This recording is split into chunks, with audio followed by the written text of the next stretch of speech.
What if I told you that there is a book that grants you power over invisible forces? What if this book had been used since ancient times to gain power, wealth, and even control over the elements?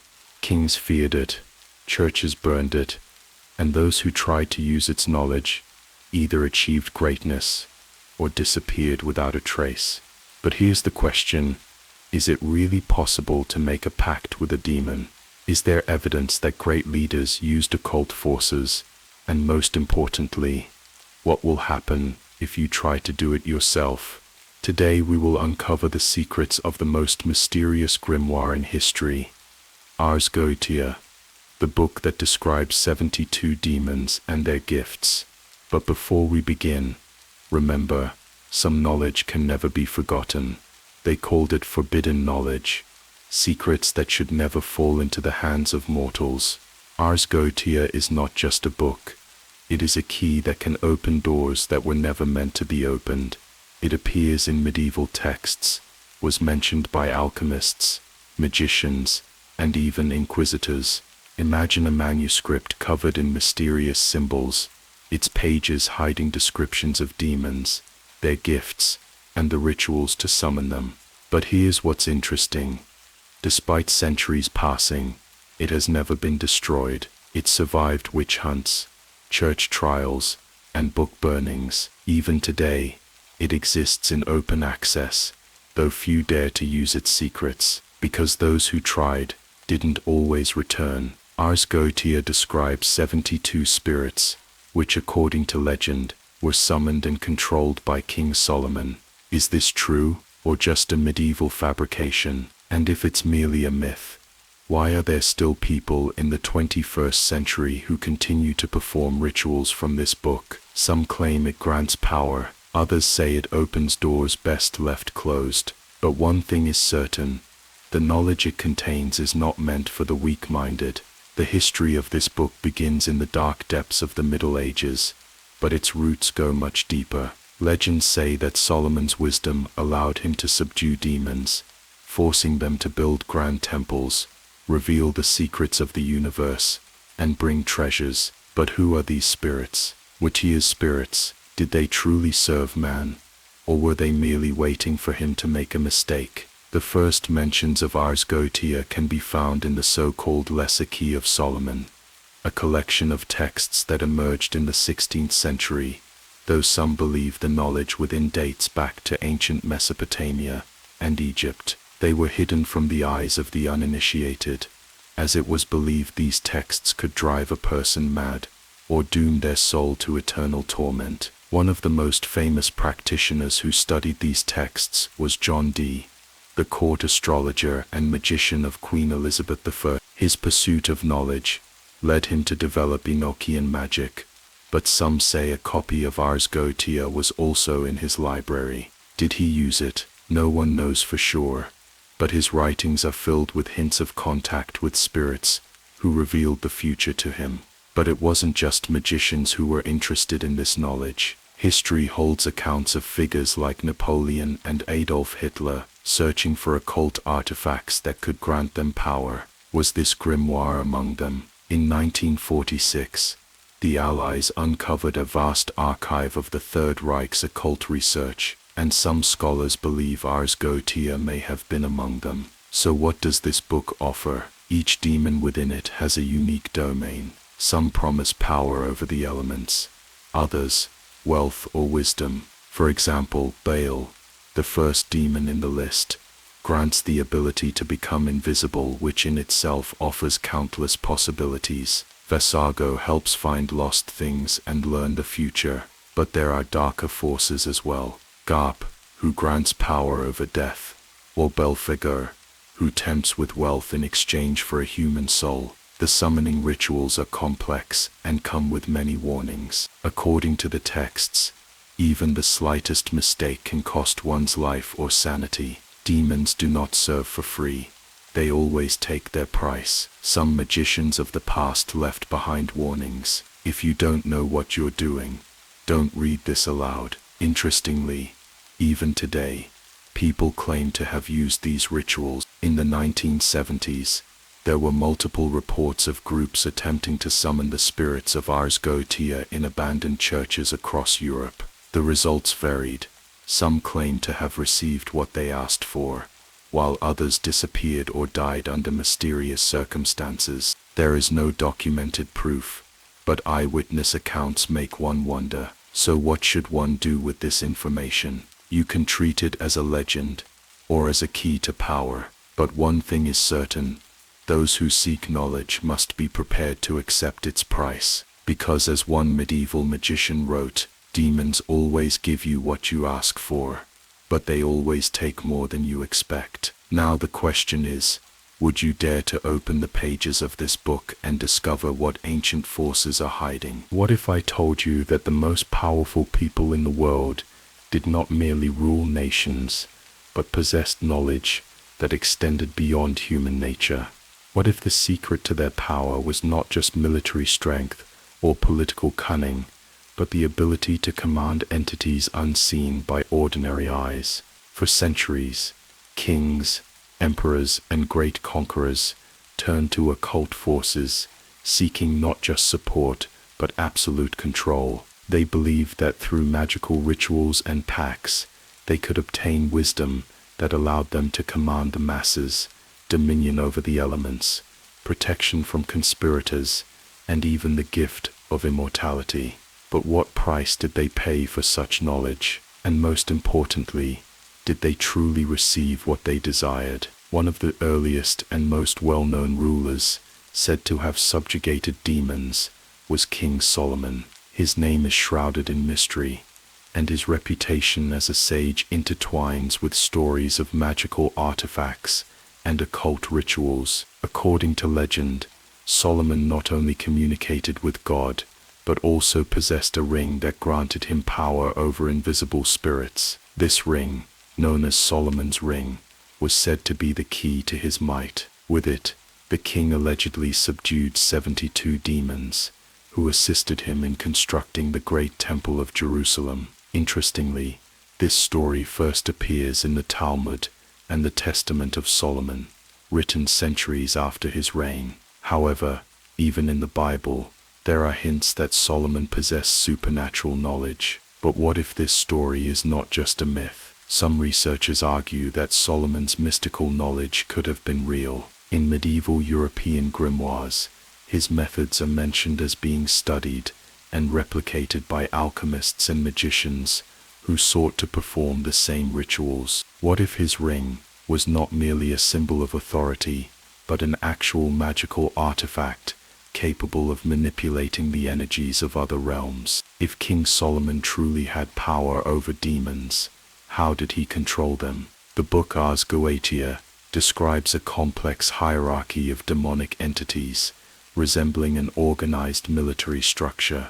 Demons have titles, ranks, and legions of spirits under their command. The kings, the most powerful demons, rule vast numbers of subordinates. They rarely submit to mortals and can grant incredible power, but their pacts come at a terrible cost. The princes are lords of certain territories in the netherworld, specializing in knowledge, authority, and mind manipulation. The dukes are strategists, teaching the arts of war, diplomacy, and control over the elements. They often served kings and politicians who sought to conquer new lands. The marquises, counts, and barons are lower-ranked demons, who act as advisors, spies, and secret agents within the human world. Some historians speculate that this structure may have inspired the formation of monarchical hierarchies in the Middle Ages. If we examine the history of great conquerors,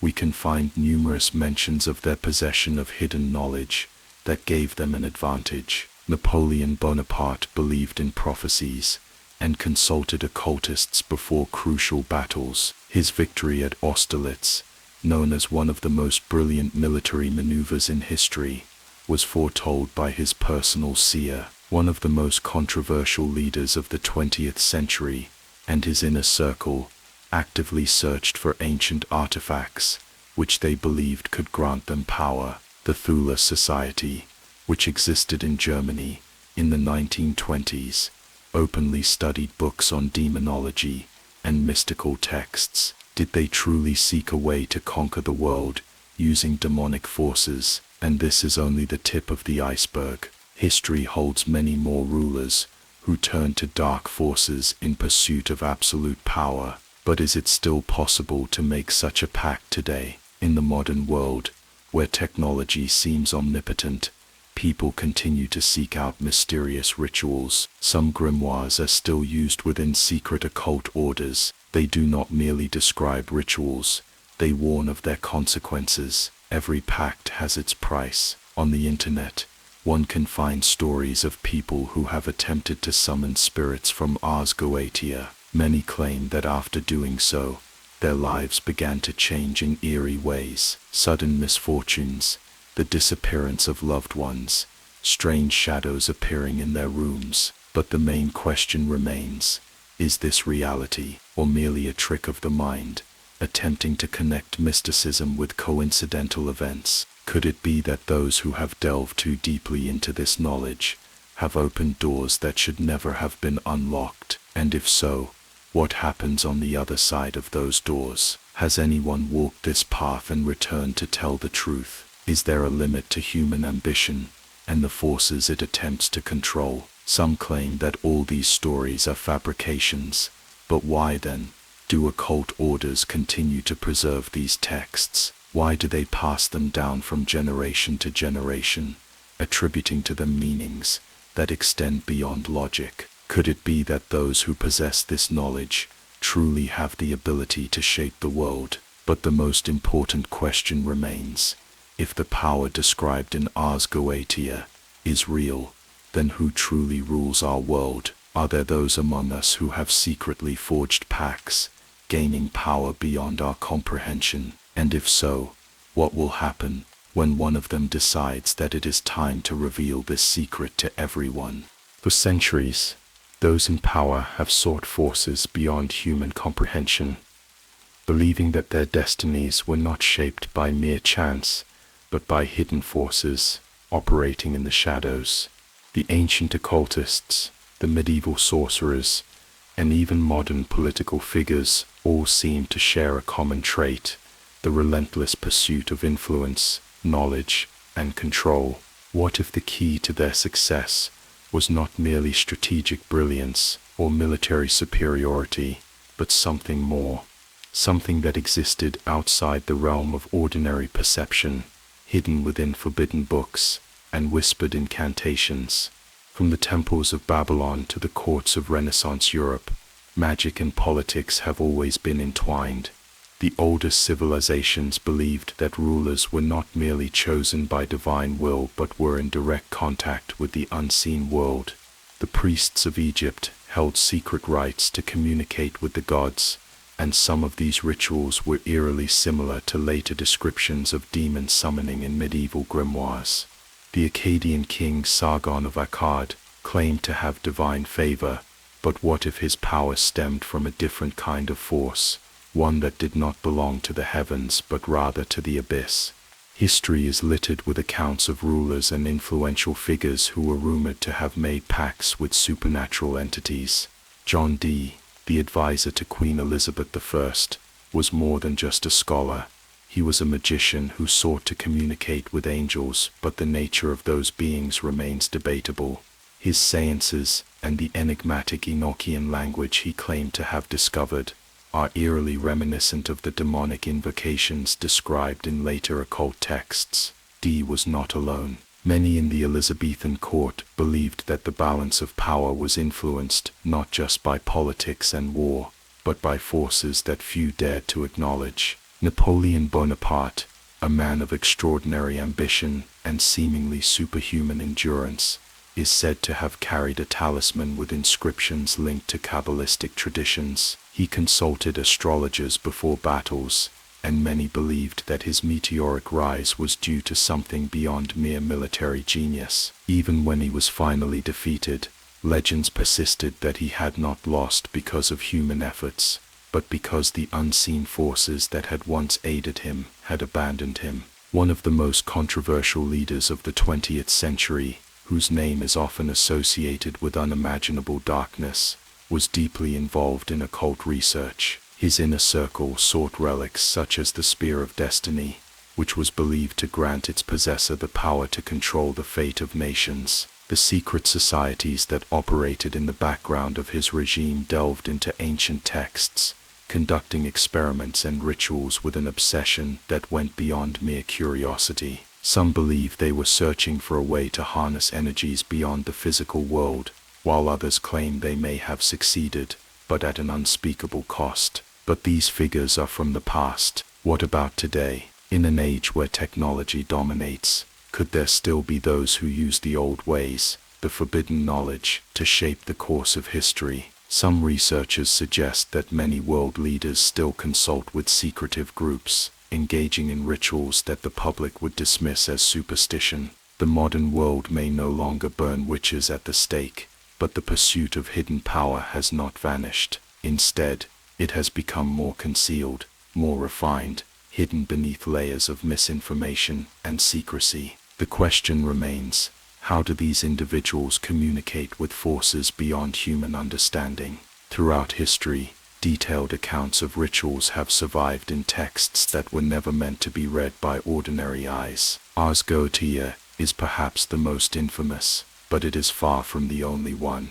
The Picatrix, a medieval grimoire of Arabic origin, describes methods for invoking planetary spirits, but its descriptions align disturbingly well with those of later demonological texts. The Grand Grimoire, also known as the Red Dragon, is said to contain instructions for summoning Lucifer himself, and copies of it are rumored to exist within the vaults of secret societies. The process of summoning is never simple, nor without consequences. Those who claim to have attempted such rituals describe an overwhelming presence, an intelligence that defies human comprehension.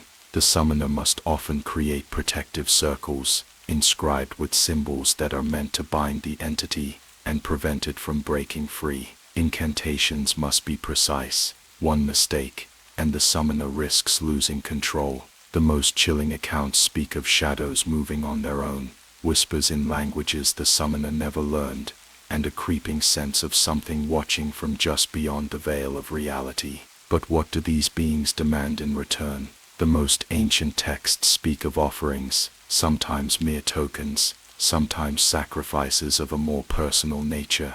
The idea of selling one's soul is often dismissed as legend, but what if it is a metaphor for something far more sinister? Some believe that the true price is not a physical act, but an erosion of the will, a slow, subtle influence that changes the summoner in ways they cannot perceive until it is too late. There are stories of those who achieved their desires, wealth, power, knowledge beyond human limits, only to be plagued by unexplainable misfortunes. Sudden deaths, madness, and unexplained disappearances seem to follow those who meddle too deeply. Even in modern times, accounts persist of individuals who became obsessed with these texts, only to vanish without a trace. Police reports exist of abandoned homes with strange symbols scrawled on the walls, rooms where the air feels heavy, as if something unseen still lingers. Skeptics dismiss these tales as hysteria, but the persistence of these accounts across centuries suggests something more.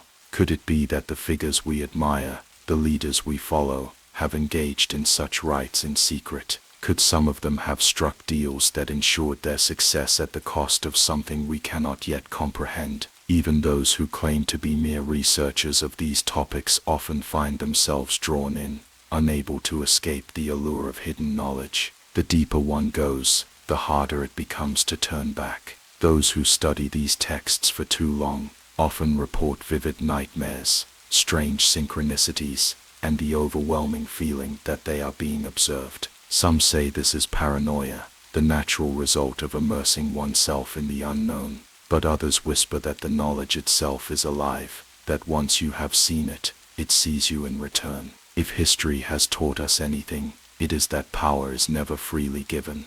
Those who seek it must be willing to pay a price, whether they realize it or not. The world's most influential figures may have walked this path long before us, leaving behind only traces of their dealings. hints hidden within ancient manuscripts and coded symbols. But if this power is real, then the question is not just whether it has been used before, but whether it is still being used today. And if it is, then who among us holds the knowledge of the unseen? Who has stepped beyond the veil and returned to tell the tale? Or worse, who has never returned at all? There have always been those who wish to disappear, not in the way of the ordinary, not in the sense of merely running or hiding, but to truly become unseen, to erase themselves from the perception of others, to slip between reality and shadow. Legends whisper of a demon capable of granting such a gift, one whose name has been spoken in secrecy by those who sought to move unseen through history, changing the course of events without leaving a trace. Baal, the king of the underworld, is one of the most enigmatic entities described in the Ars Goetia. He is not merely a ruler of demons, but a figure that holds dominion over the ability to vanish, to become intangible, untraceable. The descriptions of him vary. Some grimoires depict him as a monstrous figure, with 3 heads, one of a man, one of a toad, and one of a cat. Others claim he appears as a crowned specter, surrounded by an aura so unnatural that the mind struggles to perceive his form. But the trait most commonly attributed to him is the power to render one invisible. Not only does he grant the ability to disappear from sight, but he is also said to distort voices, making them unrecognizable, or allowing them to be heard in places where no one stands. What if this was more than legend? What if such knowledge, forbidden and ancient, had been used in ways few could imagine? Throughout history, there have been accounts of spies, assassins, and secret societies that seem to possess an almost supernatural ability to evade detection. Could it be that some of them had uncovered rituals linked to Baal, using his gifts to move through the world unnoticed? The earliest recorded references to supernatural invisibility date back to antiquity. In Mesopotamian texts, some priests and sorcerers were believed to wield magic that allowed them to walk unseen among men, using incantations that called upon spirits from beyond. Egyptian magicians were said to be able to pass through walls cloaked by divine protection, but the descriptions that bear the most resemblance to the abilities granted by Baal appear much later, during the medieval and Renaissance periods, when espionage became an art as much as a necessity. In the 16th century, Europe was a battlefield, not just of swords and cannons, but of whispered secrets and unseen wars fought in the shadows. The courts of kings and queens were filled with spies, agents who infiltrated enemy ranks, uncovered conspiracies, and carried messages too dangerous to entrust to ordinary men. It is no coincidence that during this time, interest in demonology surged. Grimoires circulated in secret, hidden within the collections of noblemen, and among them, Ars Goetia was one of the most sought after. There are stories, unverified but persistent, of agents who seem to possess an uncanny ability to escape capture. One such case involved a man known only as Le Fantôme, a figure who was said to have served the French crown during the reign of Henry IV. According to obscure records, this spy could enter locked chambers undetected, deliver messages without being seen, and vanish from sight at will. His existence is debated, and some claim he was merely a fabrication meant to instill fear in enemies of the crown. But others point to a peculiar detail. Certain surviving letters mention that he carried with him a black book filled with strange symbols, a book that was rumored to contain instructions for calling upon a force that could blind the eyes of men. The connection between espionage and the occult is not as far-fetched as it may seem. Many intelligence agencies throughout history have dabbled in the supernatural, whether out of belief or sheer desperation. The Soviet Union, for example, conducted classified experiments on psychic warfare, attempting to train agents in telepathic communication and remote viewing. Declassified CIA documents reveal similar attempts to explore the potential of mind control and perception manipulation. If modern intelligence agencies were willing to explore these possibilities, Could it be that their predecessors, armed with ancient knowledge, had already succeeded in mastering techniques lost to time?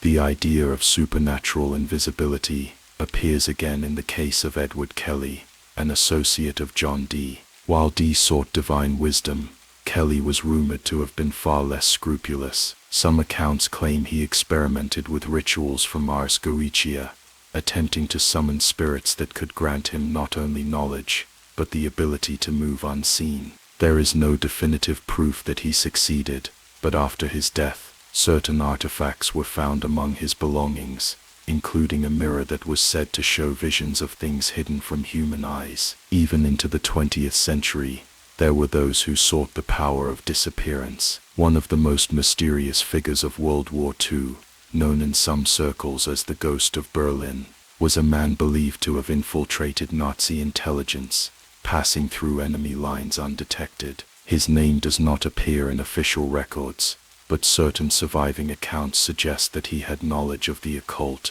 particularly in the field of vocal distortion and perception manipulation, two abilities commonly attributed to BAAs. This brings us to the question, if such abilities have been sought after for centuries, do they still exist today? It is easy to dismiss these stories as exaggerations, yet the patterns persist. Every few decades reports emerge of individuals who seem to defy natural laws, people who disappear from surveillance, whose voices are heard in places they could not possibly be. Are they merely exceptionally skilled at deception, or could they be something more? Perhaps the most unsettling aspect of this mystery is not whether these powers exist, but what they cost. In every legend, in every grimoire, one warning remains constant: no gift from the unseen world comes without a price. Some say that those who invoke Baal too often eventually become trapped between worlds, neither fully present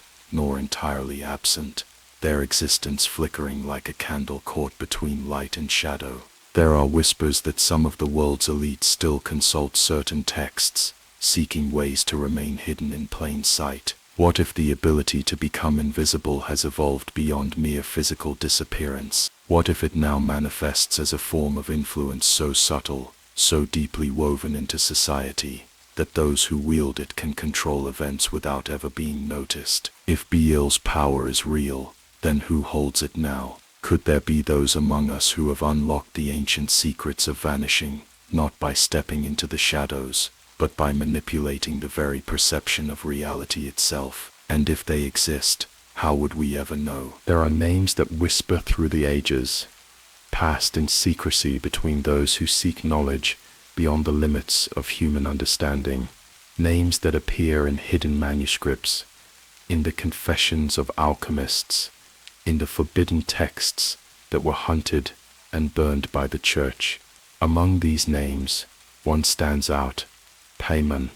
Unlike the wrathful and chaotic spirits of lesser demons, Paimon is something far more dangerous. He does not offer brute power, nor does he seduce with the temptation of worldly pleasures. His domain is wisdom itself, the kind that reshapes reality, that allows those who possess it to mold the world according to their will. He is the patron of alchemists, of scholars, of rulers who understand that true power does not lie in the strength of armies, but in the control of ideas. To speak his name is to invite the presence of a force that has guided some of the most brilliant and most infamous minds in history. His origins are uncertain, but his influence is undeniable. Descriptions of Paimon appear as early as the medieval period, in the grimoires that detailed the hidden knowledge of demonology. He is said to arrive with great majesty, his presence announced by a choir of voices that seem to emerge from nowhere, a sound so overwhelming that it can drive the unprepared to madness. He is depicted as a regal figure, often riding a dromedary, adorned with a crown and robes that shimmer with unnatural light. But the most striking feature is not his appearance, it is his voice. It is said that Paimon speaks with a power unlike any other, his words sinking deep into the minds of those who hear them, twisting their thoughts, reshaping their beliefs.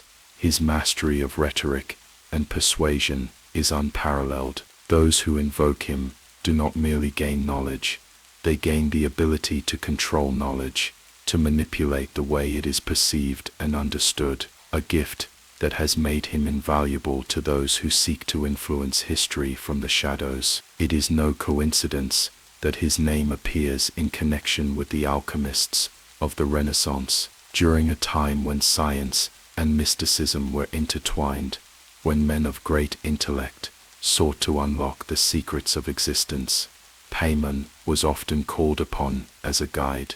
Alchemy was never just about turning lead into gold. That was merely a metaphor, a distraction for the uninitiated. The true goal was transformation of the self, of reality itself, to understand the hidden forces that govern the universe and bend them to one's will. Some of the greatest alchemists of history were rumored to have sought his aid. Paracelsus, the Swiss physician and occultist, believed that true medicine was rooted in the balance of the cosmic elements, a knowledge that he claimed was given to him through divine inspiration. But some accounts suggest that his understanding went beyond mere study, that his conversations with spirits were more than just metaphorical. He spoke of intelligences that could reveal the nature of reality itself, entities that did not serve men, but could be bargained with. John Dee, the enigmatic advisor to Queen Elizabeth I,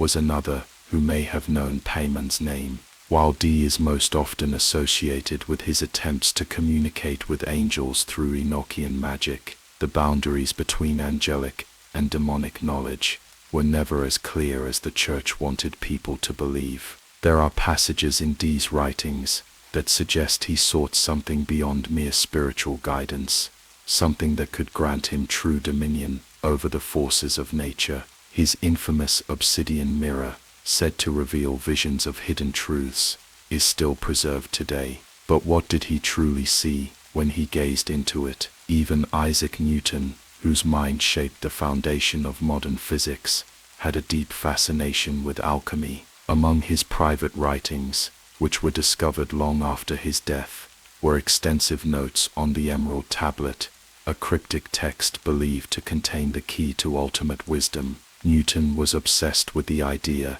that the universe was governed by hidden laws, forces that could be understood and mastered if one possessed the right knowledge. Did he too stumble upon the ancient secrets that Paimon was said to reveal? The reach of this enigmatic figure extends beyond the past. In the 20th century, certain classified experiments, conducted under the guise of psychological research, hint at an unsettling possibility that modern intelligence agencies may have continued the work that began with the alchemists of old. Declassified documents from CIA projects, such as MKUltra, reveal a disturbing interest in the manipulation of human perception, in the ability to control minds through the precise use of language and suggestion. These were not crude attempts at hypnosis, but systematic efforts to uncover the mechanisms of influence and persuasion. Some have suggested that these experiments were not purely scientific, that they were guided by knowledge that had been preserved in secret by esoteric societies. If that is true, then the implications are terrifying. If Paimon's gifts were once sought by kings and alchemists, then who seeks them now? If there are those who still practice the old rites, still whisper his name in darkened rooms, then what knowledge has been passed down through the centuries? The rituals associated with Paimon are among the most intricate in demonology. He does not appear to the unworthy. His summoning requires not just symbols and incantations, but understanding. Those who call upon him must prove themselves capable of grasping the knowledge he offers, must demonstrate that they are prepared to wield it. There are accounts of those who attempted to summon him without preparation, who were driven to insanity by the sheer weight of the revelations they received. There are rumors, stories told in whispers, of people who have disappeared under strange circumstances after seeking his wisdom. Scholars who became obsessed with ancient texts only to vanish without a trace. Researchers who, after spending years studying occult manuscripts, suddenly renounced everything, speaking of things they could not put into words. In some cases, their writings were found, filled with passages that seem nonsensical, but which, when examined closely, contain patterns, hidden meanings, that defy conventional understanding. Could it be that Paimon's influence still lingers in the world, that his voice still echoes in the minds of those who seek forbidden knowledge? If his power is real, then who among us has already been shaped by it? How much of history has been rewritten? How many ideas have been planted in the collective consciousness, not by men, but by something far older and far more cunning? And if the true nature of his wisdom is control, then how much of what we believe, of what we think we understand, is truly our own? There is a force that has shaped empires, forged alliances, and destroyed civilizations. It operates in the shadows, unseen but ever present, whispering into the ears of those who hold power. It is not the force of war, nor the weight of gold, nor the guidance of faith. It is something more insidious, more elusive. It is influence, the ability to mold perception, to command loyalty, to bend the will of entire nations with nothing more than carefully chosen words. And for those who crave such power, there is a name that has been spoken in secrecy for centuries: Belial. Among the 72 demons catalogued in the Ars Goetia, few are as feared and respected as Belial. He is not a spirit of brute strength or chaotic destruction. He does not promise riches or mystical enlightenment. What he offers is far more dangerous: the ability to rise, to rule, to manipulate. His domain is the unseen war of politics, the battlefield where words are sharper than swords, and loyalty is worth more than gold.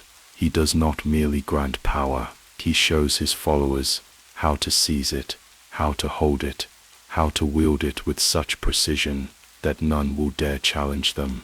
But there is a cost, there is always a cost. The first records of Belial's name date back to ancient Hebrew texts, where he is described not as a singular being, but as a concept, a force of lawlessness, of rebellion against order. In the Dead Sea Scrolls, he is the leader of the sons of darkness, the embodiment of corruption that seeks to overthrow the balance of the world. Later, in Christian demonology, he evolves into a figure of temptation, the prince of deceit, the one who whispers false promises into the ears of kings. There are those who believe his influence extends far beyond mere myth. Throughout history, certain rulers have ascended too quickly, their words carrying an unnatural weight, their presence commanding devotion without question. Could they have been aided by something beyond human understanding? Could they have made a pact, willingly or unknowingly, with the one who offers influence in exchange for submission? Belial does not demand worship. Unlike other demons, he does not revel in blood sacrifice or blind devotion. His price is something far more subtle: obedience. He grants his gifts freely, but once accepted, they cannot be refused. Those who rise with his aid are bound to his will, their ambitions no longer entirely their own, and should they fail to uphold their end of the bargain, their downfall is as swift as their ascent. History is littered with those who may have known his name.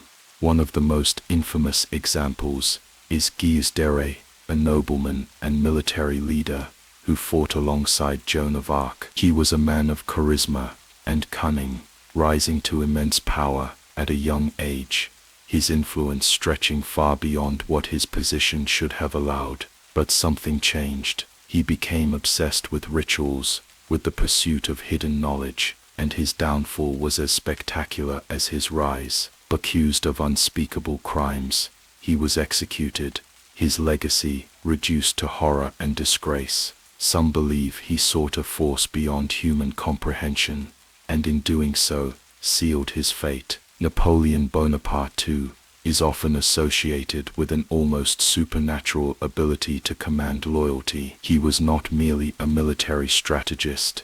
His presence alone was enough to inspire armies, to make men follow him into impossible battles. He had a power over people that defied logic. Even in exile, he remained an obsession of the European elite, feared not for his military prowess, but for the influence he still held over those who had once served him. Could he have uncovered something beyond mere leadership? Could he have whispered a name that granted him control over minds as well as armies? And then there are the rulers of more recent history, certain figures of the 20th century, those who rose from obscurity to reshape the world in their image, who bent entire nations to their will with nothing more than speeches and propaganda. Some believe that the leaders of wartime regimes were more than just skilled orators, that they had tapped into something far older, something that had guided their rise and ensured their domination. There are stories,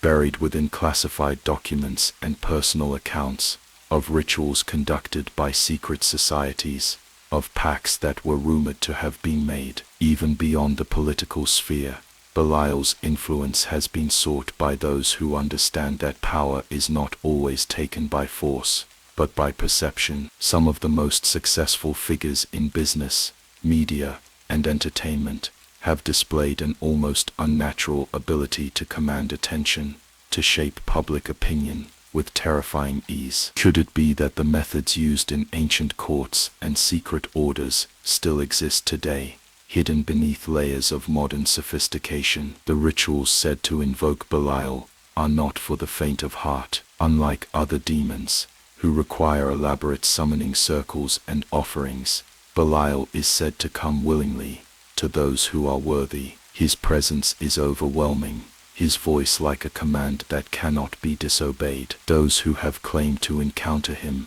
describe an intelligence so vast that it is impossible to resist, a force that does not simply speak, but implants ideas, rewriting the very structure of thought itself. There are warnings in every ancient text that mentions his name. Those who seek him often find that their ambitions grow beyond their control. Success comes quickly, but so does the hunger for more. Many who rise through his influence do not realize they have become his instruments until it is too late. They believe they are in control, that they are the ones manipulating those around them, until they look back and see the path that has been carved for them, the decisions that were never truly their own. And then there are those who fall, the ones who rise too fast, who reach too high, only to have everything stripped from them in an instant. Some say this is merely the nature of power, that all empires eventually collapse. But what if it is something more? What if those who have been granted influence find that their debt must one day be paid?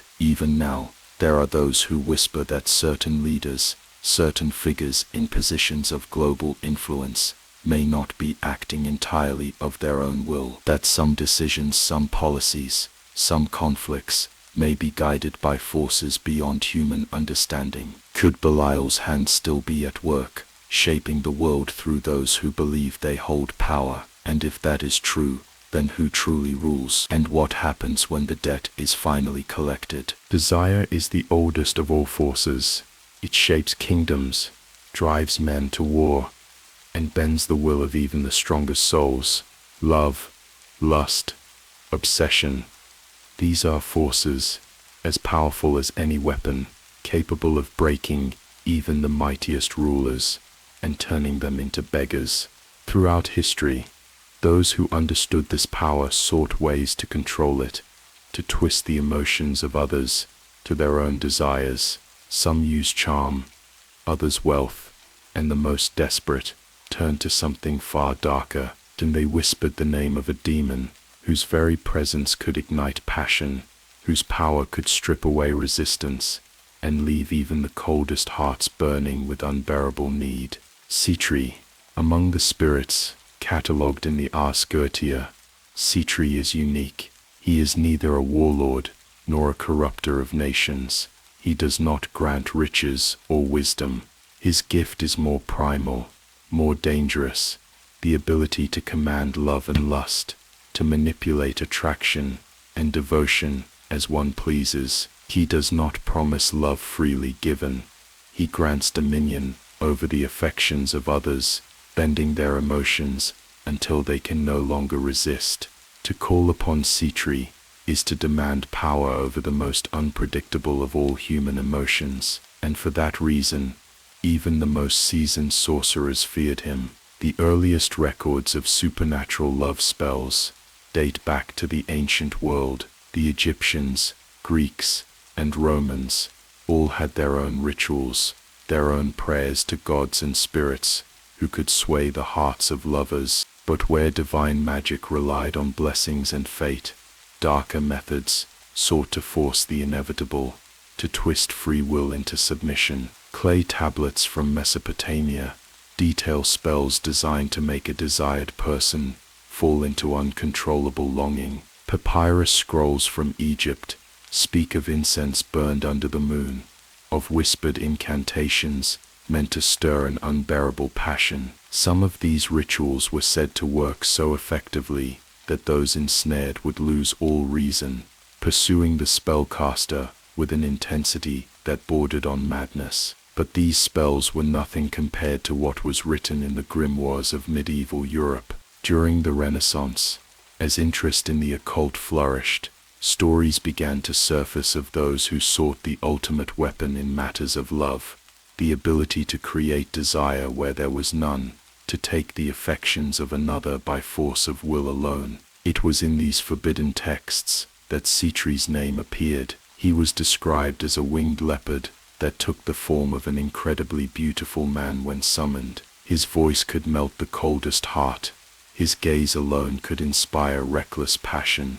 Those who invoked him did so, not for simple infatuation, but for absolute control over the emotions of others. And yet, the warnings were always the same. There were stories of those who succeeded in their rituals, who watched as their desired lovers fell under their spell. But love born of magic is not love at all. What they created was obsession, violent, insatiable, uncontrollable. Those who sought passion often found themselves pursued beyond reason. Lovers became stalkers, willing to abandon their families, their dignity, even their lives to remain close to the one who had ensnared them. Some would go mad from the intensity of their own desires, turning from adoration to rage when their affections were not returned in equal measure. One of the most infamous cases involved Catherine Monvoisin, better known as La Voisin, a notorious French occultist during the reign of Louis IV. She was rumored to have provided love spells to the aristocracy,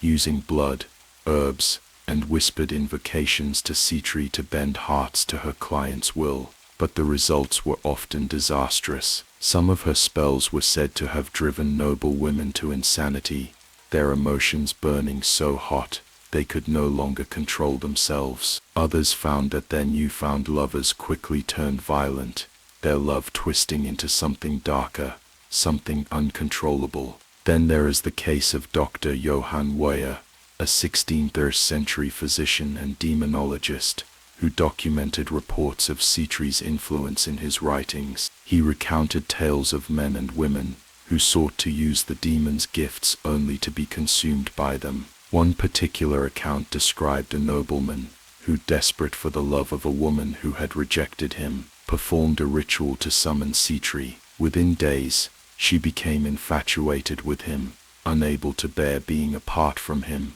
even for a moment. But her love quickly became a torment. She would weep and scream if he was out of her sight, claw at herself in fits of desperation. In the end, she lost her mind, unable to reconcile the unnatural force that had seized her emotions. The nobleman, horrified by what he had done, vanished soon after, his fate unknown. Even in modern times, stories persist of love spells gone wrong. Psychologists have noted cases where individuals exhibit sudden irrational infatuations, obsessions that appear overnight, consuming their every thought. Some believe this is simply human nature, but others wonder if these are echoes of something far older, something summoned by those who still dare to call upon forbidden forces. And then there are those who disappear. There have been reports, though never confirmed, of certain figures, wealthy and powerful, who have sought the services of those who claim to still practice these arts.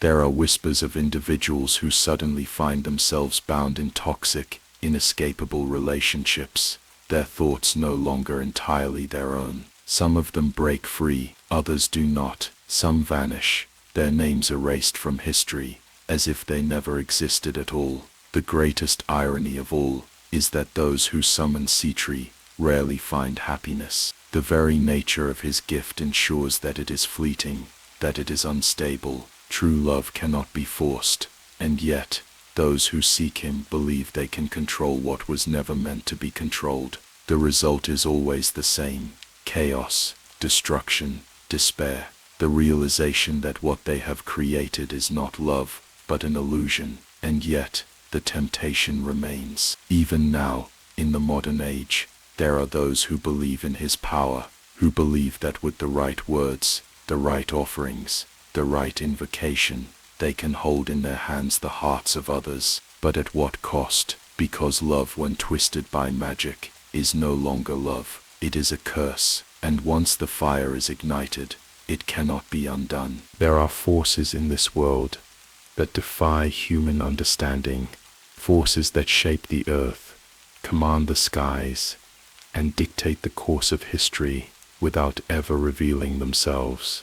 Most would say that storms, earthquakes, and disasters are mere coincidences, products of nature, blind and indifferent to human affairs.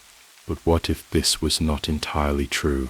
What if, buried in the margins of history, there were whispers of something far more deliberate? There have always been those who sought dominion over the elements, the ability to call down tempests upon their enemies, to summon winds that could shatter fleets, to tear entire cities apart with the force of nature itself. These are powers spoken of only in hushed voices, recorded in ancient grimoires, and guarded by those who understand the dangers of what they invoke. And among the beings described in the Ars Goetia, one name stands above the rest when it comes to commanding the raw destructive power of the elements: Vine. He is not a demon of deception or illusion, nor does he whisper secrets to those who seek forbidden knowledge. His presence is something far more primal.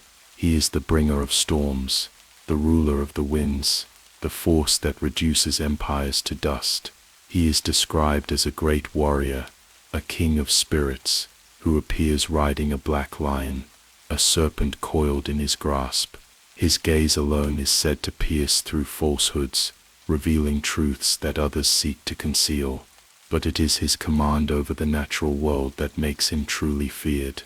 If history is to be believed, there have been those who have called upon Vine's power, and where they walked, destruction followed. Throughout the centuries, there have been disasters so sudden, so perfectly timed, that they have defied rational explanation. The fall of great cities, the sudden collapse of once thriving civilizations, the storms that appeared without warning and changed the course of history.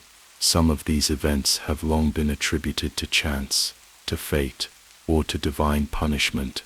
But among occultists, there are darker theories, rumors that these disasters were not acts of nature at all, but the work of something summoned, something commanded. One of the most infamous cases dates back to the late 13th century. The Mongol Empire, at the height of its power, had set its sights on Japan. In 1274, Kublai Khan sent an enormous fleet to conquer the island, a force so vast that victory seemed inevitable. And yet, just as the invasion was underway, a great storm erupted from the sea. The fleet was shattered, ships destroyed, thousands of soldiers drowned. The Japanese called it the kamikaze, the divine wind. But among certain secret circles, there were whispers that it had been something else, that before the storm, a group of mystics had gathered in the mountains, performing a ritual that was older than the empire itself. The same pattern repeated itself in 1281, when Kublai Khan tried again, another fleet, even larger than before, and once again, a storm appeared, as if conjured from nothing, obliterating the invasion force before it could reach land. Two impossible coincidences, separated by only a few years. Some believe it was merely weather, a stroke of fortune that saved Japan, but others suggest that something had been called upon to protect the land, something that answered the call with devastating force. There are the disasters in history that seem to carry the same eerie signature. The destruction of Pompeii in 79 AD, when Mount Vesuvius erupted with a fury unlike anything seen before, burying the city in ash and molten rock.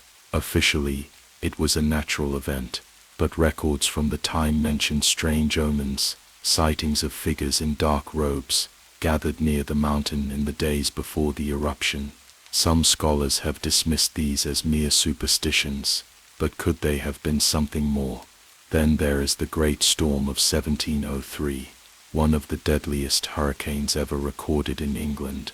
It arrived with no warning, tearing apart the country with a force so fierce that it sank entire fleets and destroyed thousands of buildings. It was so unprecedented that many believed it to be divine punishment. But among occult historians, there is another theory, a claim that the storm coincided with an unusual number of secret gatherings across Europe, with certain individuals known for their connections to the dark arts disappearing shortly before the disaster struck. Could it have been that someone had sought to harness the storm, only to lose control? There is also the strange case of the Tunguska event in 1908. An explosion so powerful that it flattened over 2,000 square kilometers of forest in Siberia. To this day, no one knows for certain what caused it. Official explanations range from meteors to atmospheric anomalies, but among certain researchers, there are the possibilities. Local legends tell of shamans who had warned of an impending catastrophe, who spoke of a ritual gone wrong, of something that had been summoned and then lost, its energy released in an instant of unimaginable destruction. Even in modern times, there are those who seek to command the elements. Documents from World War II reveal that both Allied and Axis forces attempted to manipulate weather patterns, hoping to disrupt enemy operations. The CIA's declassified Project Storm Fury attempted to control hurricanes. Were these mere scientific endeavors, or the echoes of something much older? An attempt to rediscover the lost knowledge of those who had once called upon Vine.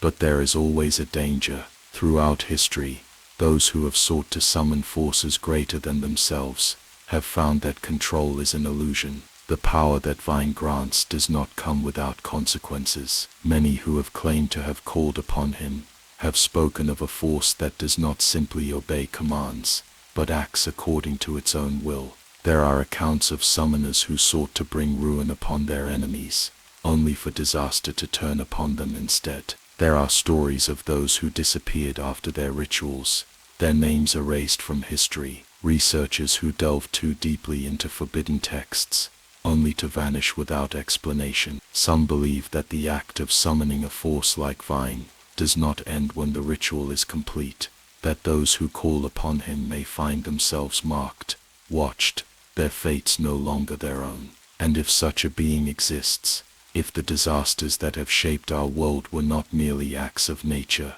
but of something far darker, then who holds this power today? Do the old rituals still survive, hidden in the vaults of secret societies, passed down to those who understand the weight of what they invoke? Could there be those among us who have already called upon Vine, who have harnessed his strength to shape the course of events in ways we cannot yet see? And if so, what happens when they decide to use it again? There are names that even those who deal in forbidden knowledge fear to speak aloud, names that bring misfortune simply by being uttered, names that mark those who seek them out as doomed before they have even begun.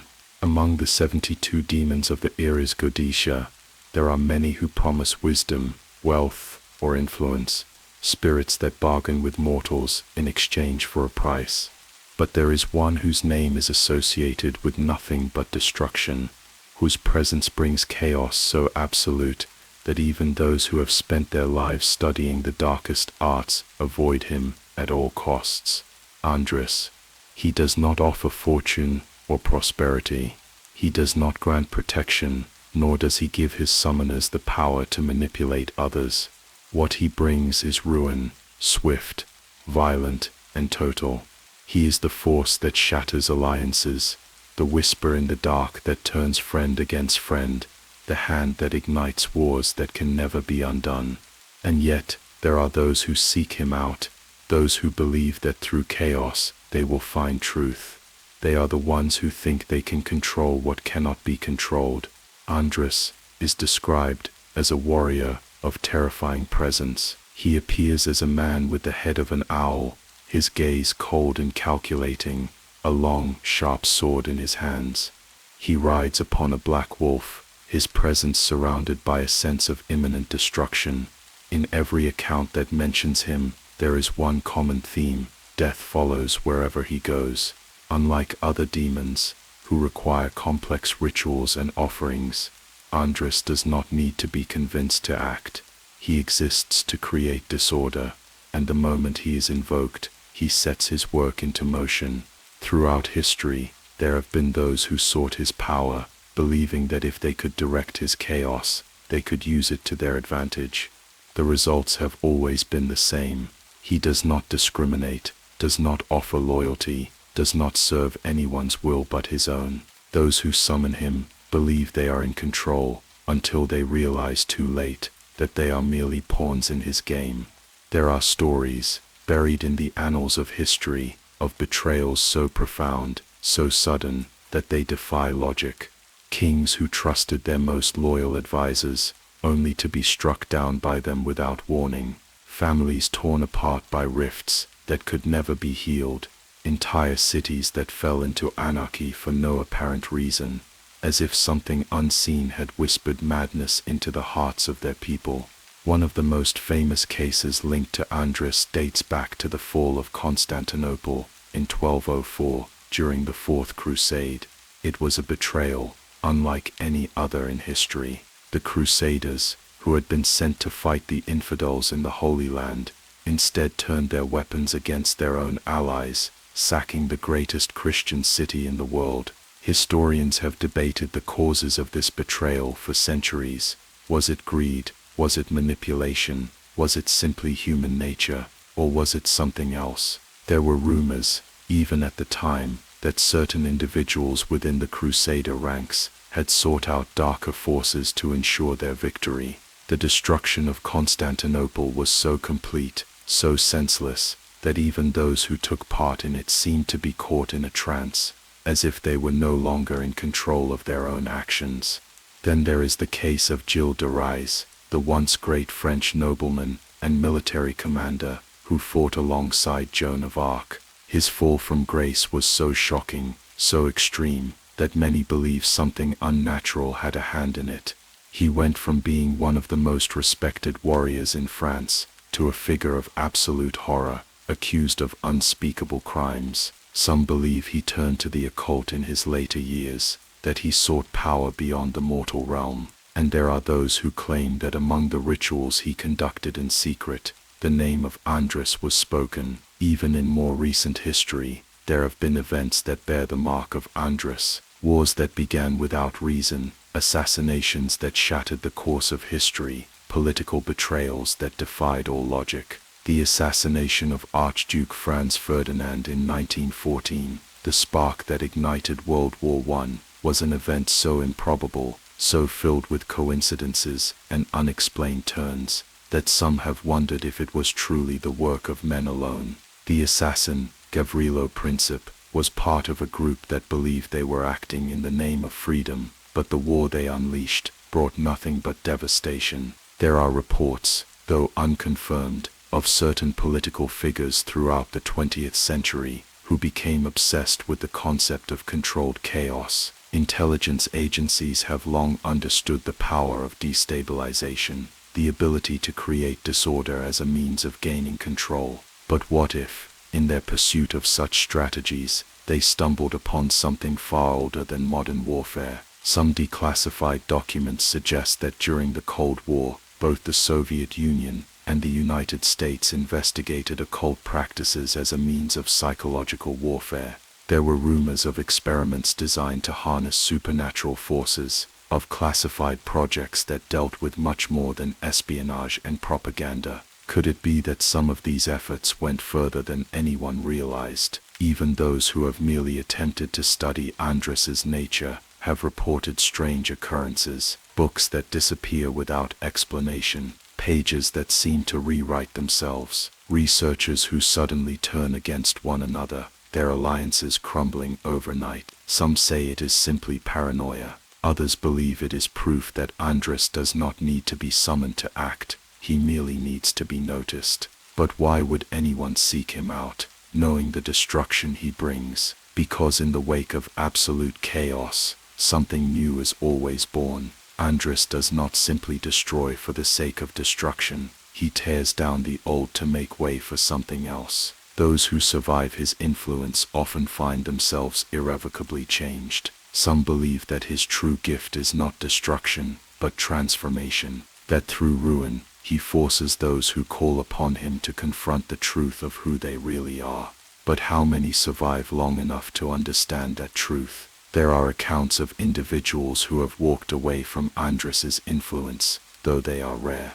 Those who do claim that they were forced to sacrifice everything, their relationships, their fortunes, their very identities. They speak of a force that stripped them of all illusions, of all comforts, leaving them with nothing but the raw, unbearable weight of reality itself. Some of them rebuilt themselves into something stronger, others disappeared, unable to bear the knowledge of what they had become. Even now, there are those who seek to invoke his name. Some do it in ignorance, believing they can use his chaos to their advantage. Others understand the cost, but are willing to pay it for the sake of transformation. And then there are those who do not seek him at all, yet find themselves caught in his path. Because Andros does not always wait for an invitation, sometimes he chooses, and when he does, there is no escape. There is a curse hidden within genius.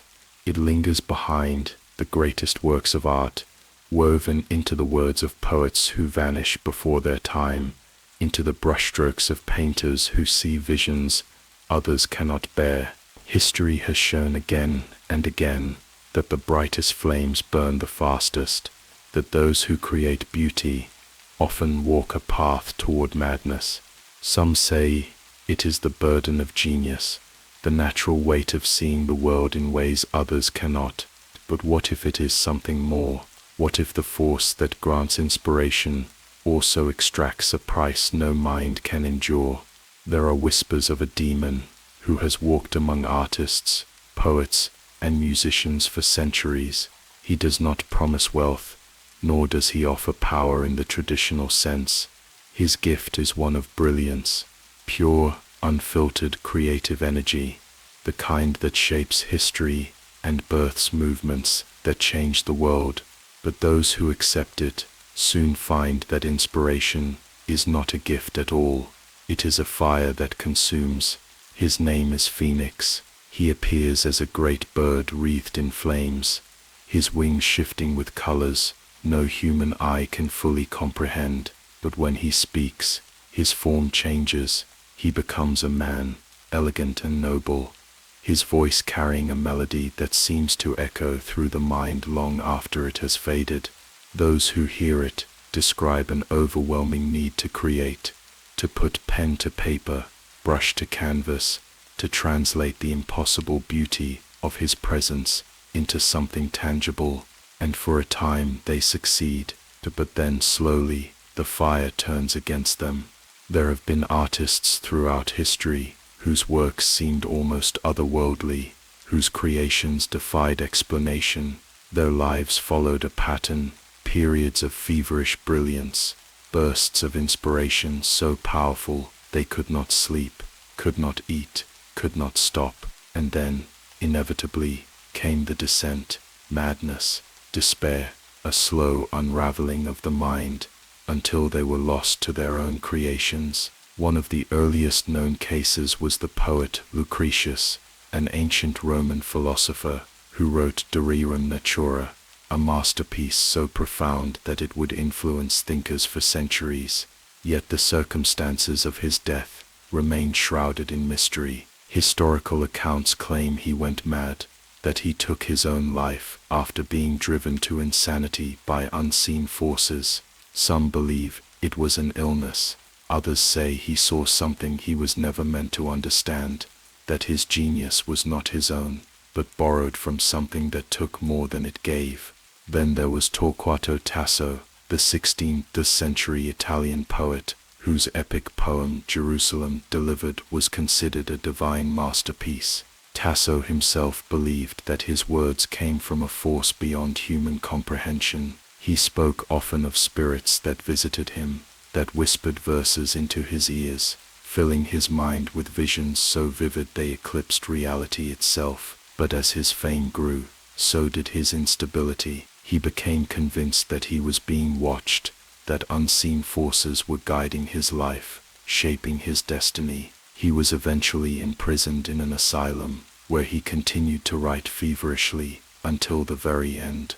The Romantic poets of the 19th century, too, were plagued by this pattern. Lord Byron, Percy Bysshe Shelley, and John Keats, all brilliant, all haunted. They spoke of inspiration as a force that consumed them, that drove them to create with an urgency they could not explain. Byron was infamous for his reckless abandon, his obsession with pushing the boundaries of his art and his life. Shelley drowned under circumstances that many still consider suspicious, his body washing ashore with a copy of Keats' poetry in his pocket. Keats himself, though not mad, died young, his genius never fully realized, as if something had taken him before he could reach his true potential. And then there is Edgar Allan Poe, a man whose works remain some of the most hauntingly beautiful in literary history. His life was a series of misfortunes, each one pulling him deeper into despair. His stories, filled with themes of madness, obsession, and death, seemed almost prophetic. Those who knew him spoke of moments when he would drift into strange trances, as if hearing something others could not. His death remains an unsolved mystery, found delirious in the streets, muttering incoherently before slipping into oblivion. Some believe it was alcohol, others say it was something else, something that had been with him all along. But Phoenix does not only linger in literature. There are painters who have claimed to have seen visions that were not their own, images that appeared in their minds fully formed, demanding to be put onto canvas. Vincent van Gogh was one such figure. His art was filled with movement, energy, and emotion so intense that it seemed alive. But his mind was a battlefield. He spoke of voices, of overwhelming inspiration that bordered on compulsion. He painted feverishly, unable to stop, as if driven by an unseen force. His descent into madness was as tragic as it was inevitable. There are musicians, too, whose compositions seemed almost inhuman in their brilliance. Robert Schumann, the German composer, was known for his extraordinary ability to hear entire symphonies in his head before ever writing them down. He believed he was being guided by unseen forces, that the melodies he composed were not his own, but dictated to him by something beyond human comprehension. His mind eventually collapsed under the weight of these visions, and he spent his final years in an asylum, unable to escape the music that haunted him. Even in modern times, there are those who claim that inspiration comes at a cost. The phenomenon of the 27 Club,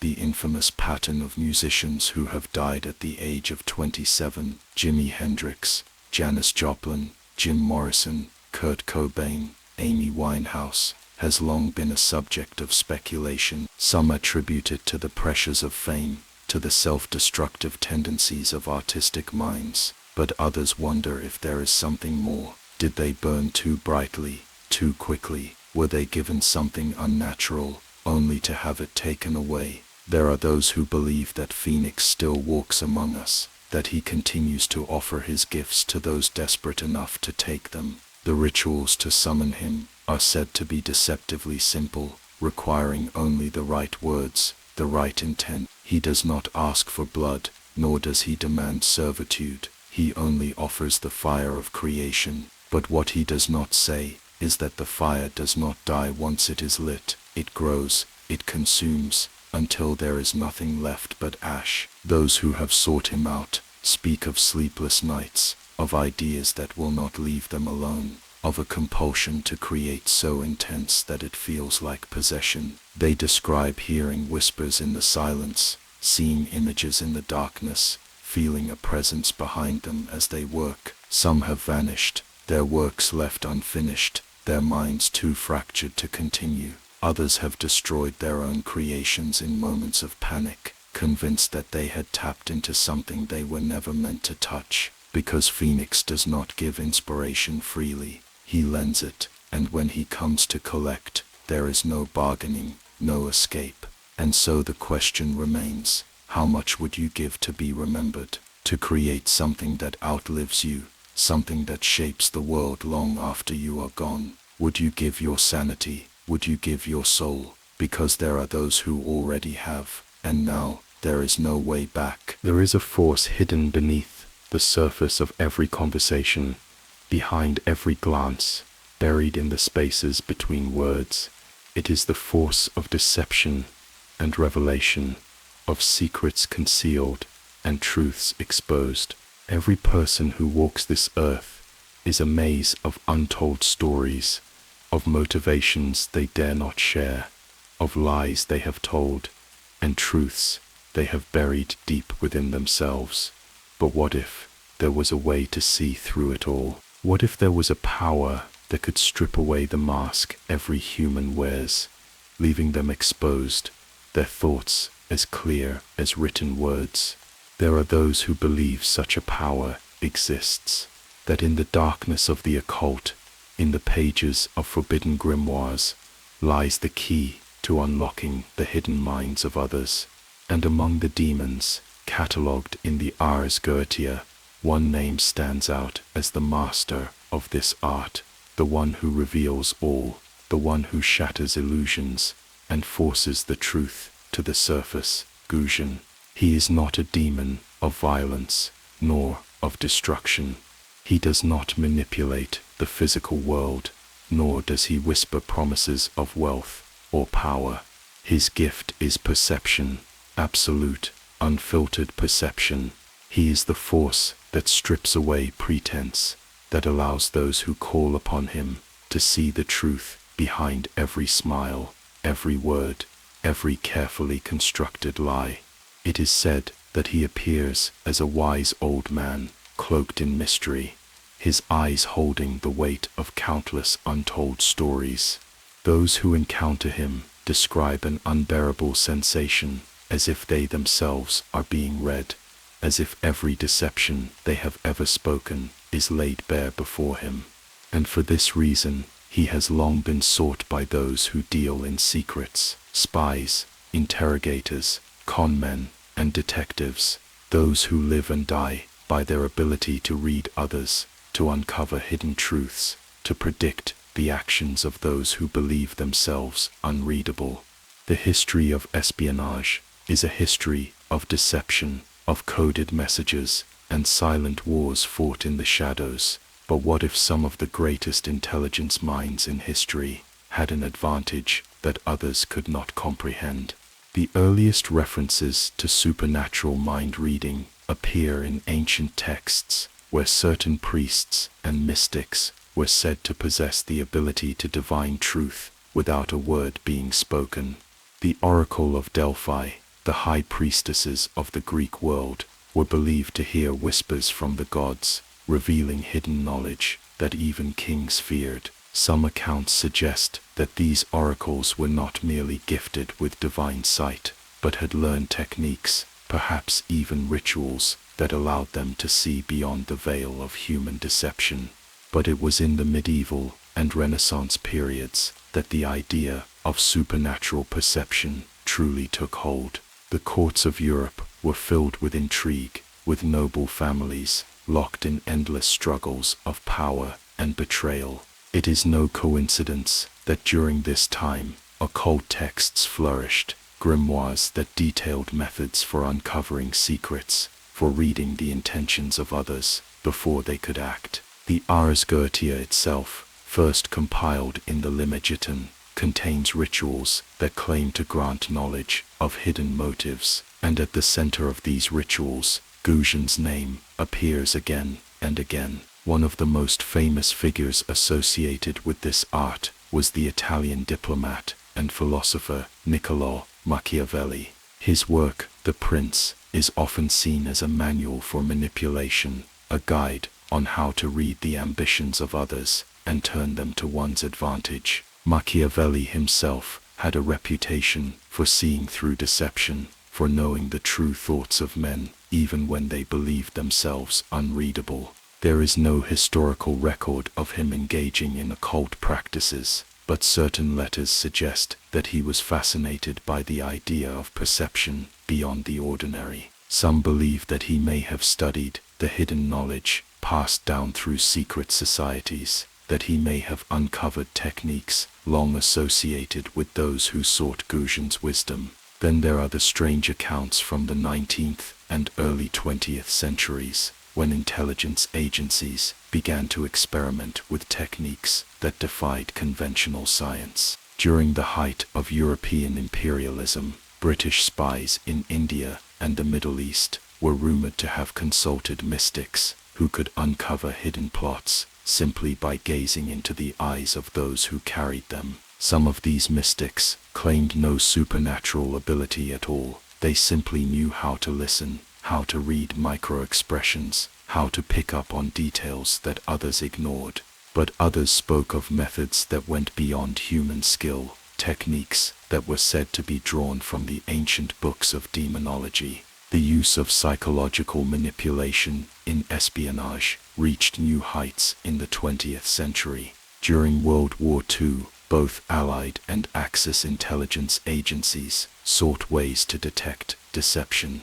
The Operation Mincemeat Deception, in which British intelligence convinced the Nazis of a false invasion plan, was only successful because of the deep understanding of how people interpret and reveal information. Some have speculated that individuals involved in such operations may have had access to knowledge that went beyond traditional psychology. And then there is the strange case of MK Ultra, the CIA's mind control program. Officially, it was an experiment in the use of drugs and psychological techniques to influence behavior.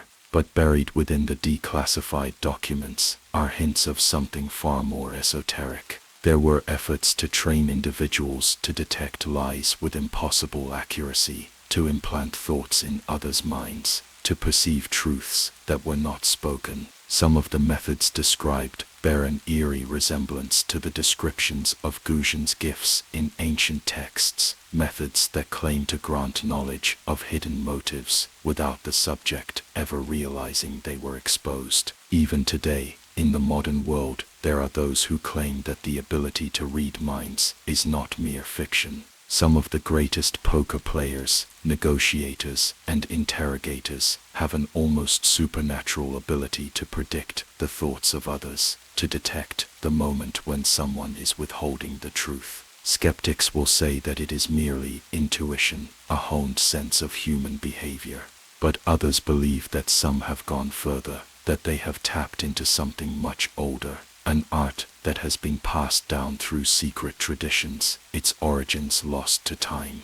There are still rumors of those who attempt to summon Goujon, believing that they can control the knowledge he offers. The rituals are said to be deceptively simple. He does not demand sacrifice, nor does he require elaborate offerings. He comes to those who seek truth, and once he has given his gift, it cannot be taken back. Those who succeed in calling upon him report an overwhelming flood of information, an unbearable awareness of every lie, every hidden motive around them. Some say they can never look at another person the same way again. But there are warnings, as with all forbidden knowledge. Truth is not always a gift. Some who have sought Goujon's power have found that knowing too much is a curse, that once you can see into the minds of others, you can never unsee. Some descend into paranoia, unable to trust anyone, knowing that even the kindest words may be a deception. Others withdraw from the world entirely, unable to bear the weight of the truths they uncover. And then there are those who disappear.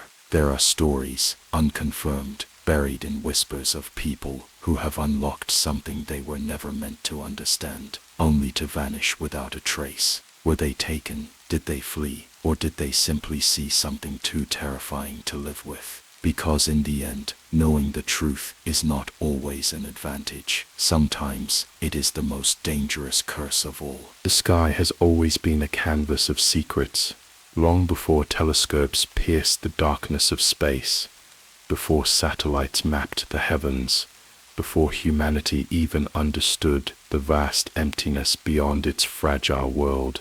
The stars whispered to those who knew how to listen. Kings and emperors sought guidance from the celestial bodies, convinced that their fates were written in the constellations. Alchemists and mystics dedicated their lives to decoding the patterns of the night sky, believing they contained the very blueprint of existence. But among those who sought knowledge in the stars, some were willing to go further, to ask questions that should never have been asked, to call upon something that had watched humanity since the beginning of time.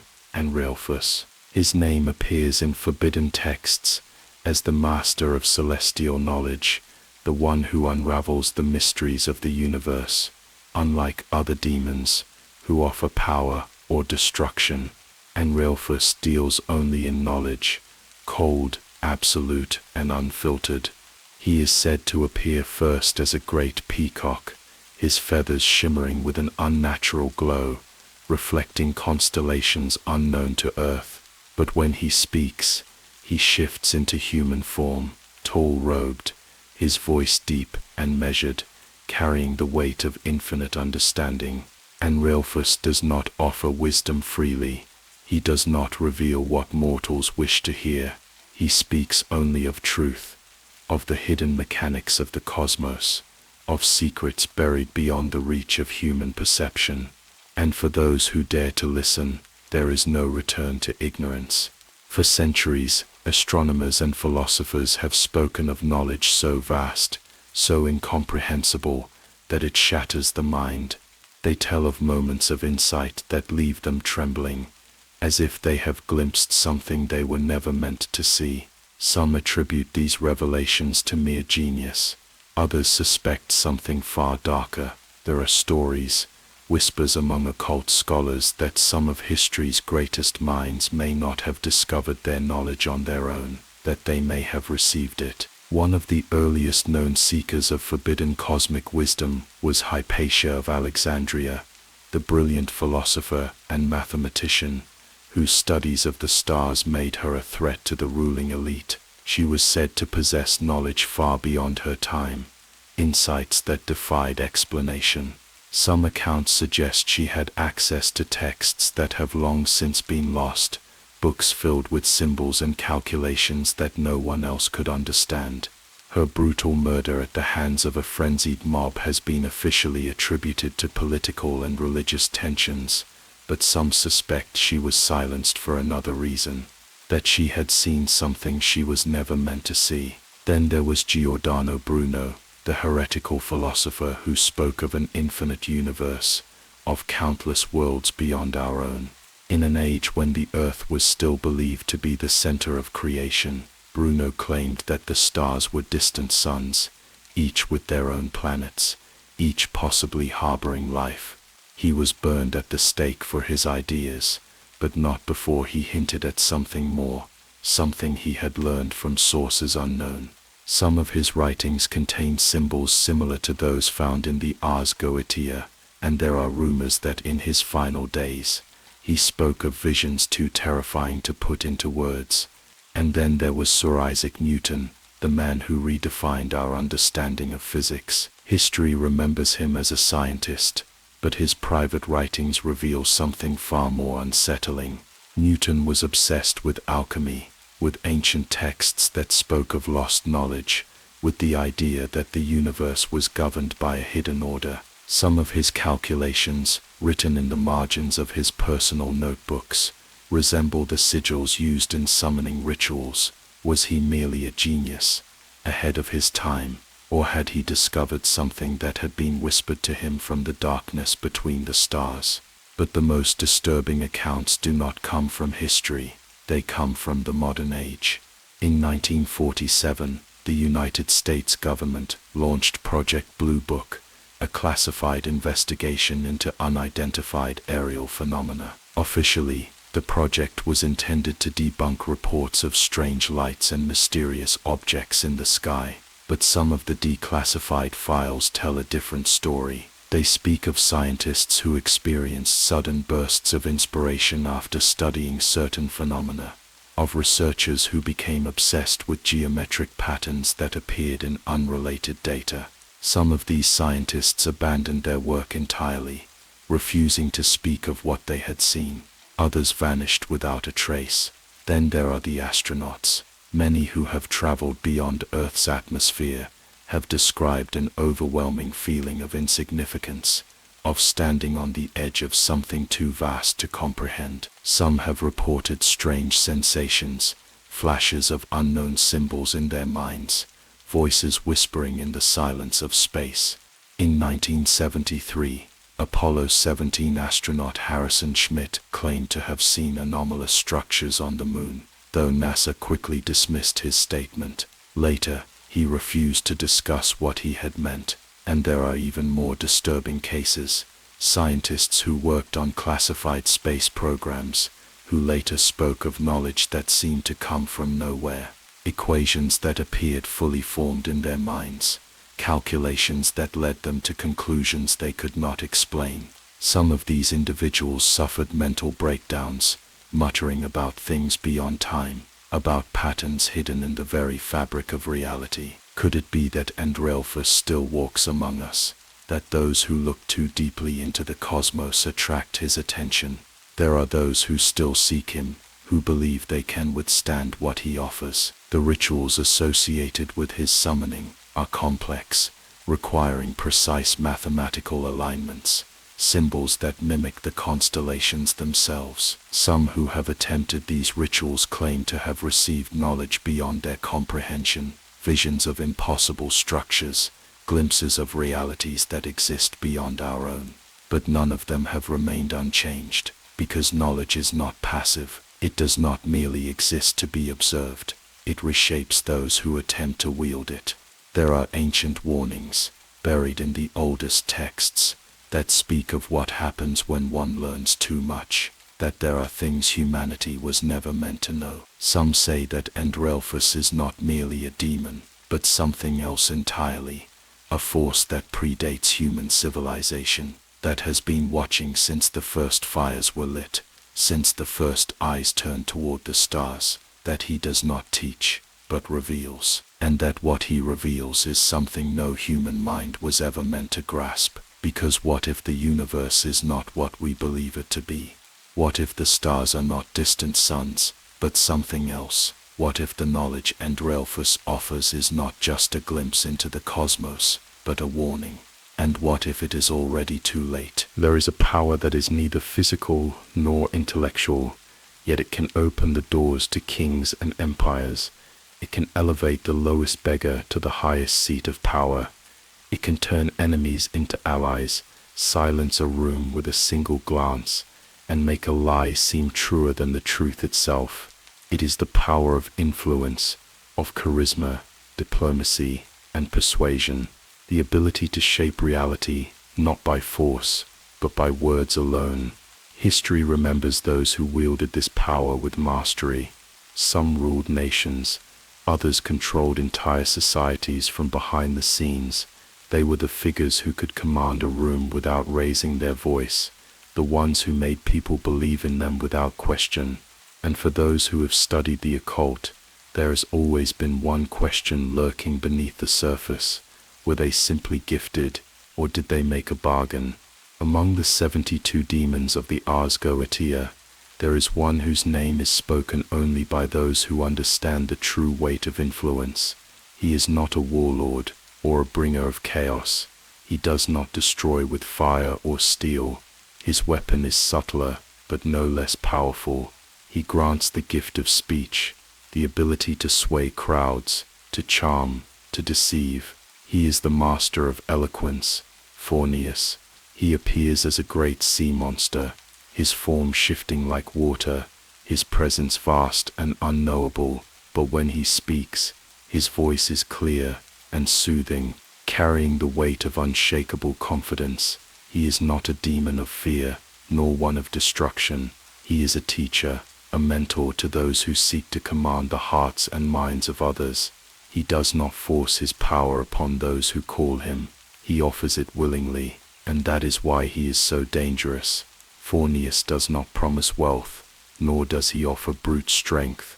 What he gives is something far more seductive, the ability to be loved, to be followed, to be believed without question. He can transform the shyest of men into orators who can move nations, the most unremarkable figures into leaders whose words become gospel. But his gift comes at a price. The first signs of his influence appear gradually, a slight change in the way people react to you. Conversations flow easier. Strangers seem to listen with rapt attention. Laughter comes more freely at your jokes. Then the power grows. Arguments are won without effort. Doors open without knocking. People linger on your every word. It is intoxicating. It is divine. But those who receive this gift often find that something else begins to change. Their words are no longer entirely their own. Their thoughts, their expressions, their very personality begin to shift in ways they cannot explain. Some have described moments of dissociation, as if they are watching themselves speak from outside their own body, as if their voice is no longer entirely their own. And then comes the most terrifying realization of all. They no longer know who they truly are. For centuries, there have been figures in history whose mastery of persuasion was so absolute that it defied reason. Julius Caesar, whose words could rally legions to fight for him, even in the face of certain death. Napoleon Bonaparte, who commanded such devotion that even in exile, his mere presence was enough to inspire rebellion.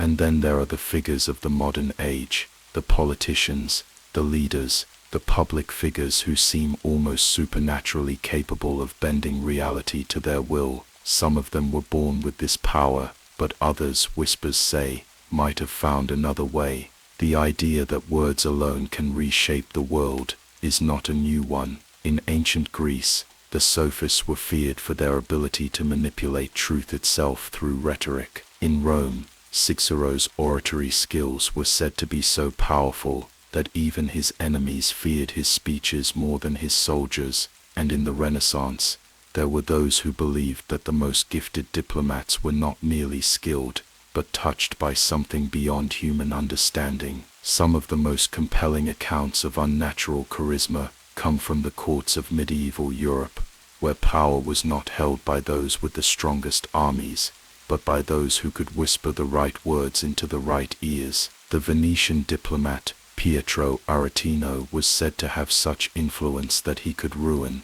or elevate careers with a single letter. Some claimed he had an unnatural charm, that those who spoke with him left feeling as though they had been enchanted. But the most chilling accounts come from those who sought to summon Fornius themselves. The rituals associated with his name are deceptively simple recitations of words, precise movements of speech, invocations whispered into the still air. There is no need for blood, no need for grand ceremonies, because Fornius does not need to be called. He comes to those who already seek what he offers. There are stories of people who, after attempting these rituals, experienced an immediate change. Friends who once ignored them now hung on their every word. Strangers treated them with inexplicable familiarity. The world itself seemed to bend in their favor. But then, without warning, the effects began to turn. Some found themselves unable to stop talking, their voices continuing even when they did not wish to speak. Others reported feeling hollow,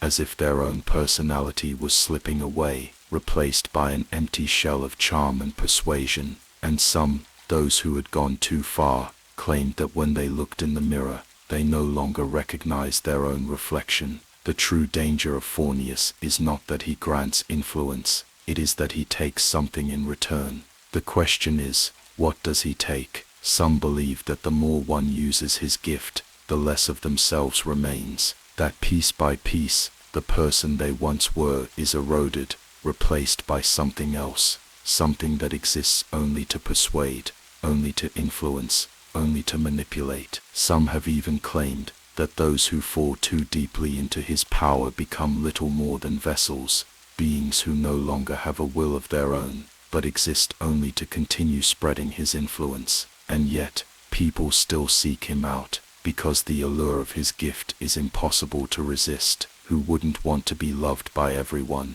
to be admired, followed, obeyed without question? Who wouldn't want to wield the power that has shaped history itself? And the most terrifying thought of all, what if some of the people who stand before us today, who speak to millions, who shape the course of nations, are no longer themselves? What if they are merely echoes of a voice that has spoken through countless others before them? What if, once you take Fornius's gift, you can never be free again? There is a force, older than war, more enduring than any empire, more feared than any weapon. It is the power to build, to create strongholds that withstand time, fortresses that no army can breach, walls that separate the powerful from the powerless. Kings and warlords have sought it. Tyrants have built monuments to their own invincibility, and civilizations have risen on the backs of those who understood the secret of absolute defense. But no wall is unbreakable, no fortress stands forever, because the force that builds is the same force that destroys. And for those who seek to create something indestructible, there is a price that must always be paid. Throughout history, there have been structures so massive, so precise, that their construction defied explanation, castles built in impossible locations, fortresses that remained unconquered for centuries, labyrinthine cities designed with knowledge that should have been beyond their time. The world remembers their architects, their builders, their rulers, but the question remains, how did they truly achieve what they did? There are whispers, buried in the pages of forgotten texts, of a name that has been spoken by those who sought to master the art of construction, a being who grants not only the ability to build, but the power to tear it all down. Malthus. He is said to appear as a great black raven, his feathers like shadows, his eyes gleaming with unnatural intelligence. But when he speaks, his form shifts. He becomes a man, strong and commanding, his voice filled with the certainty of an architect who understands the secrets of both creation and ruin. He does not offer wealth, nor does he grant wisdom in the ways of philosophy.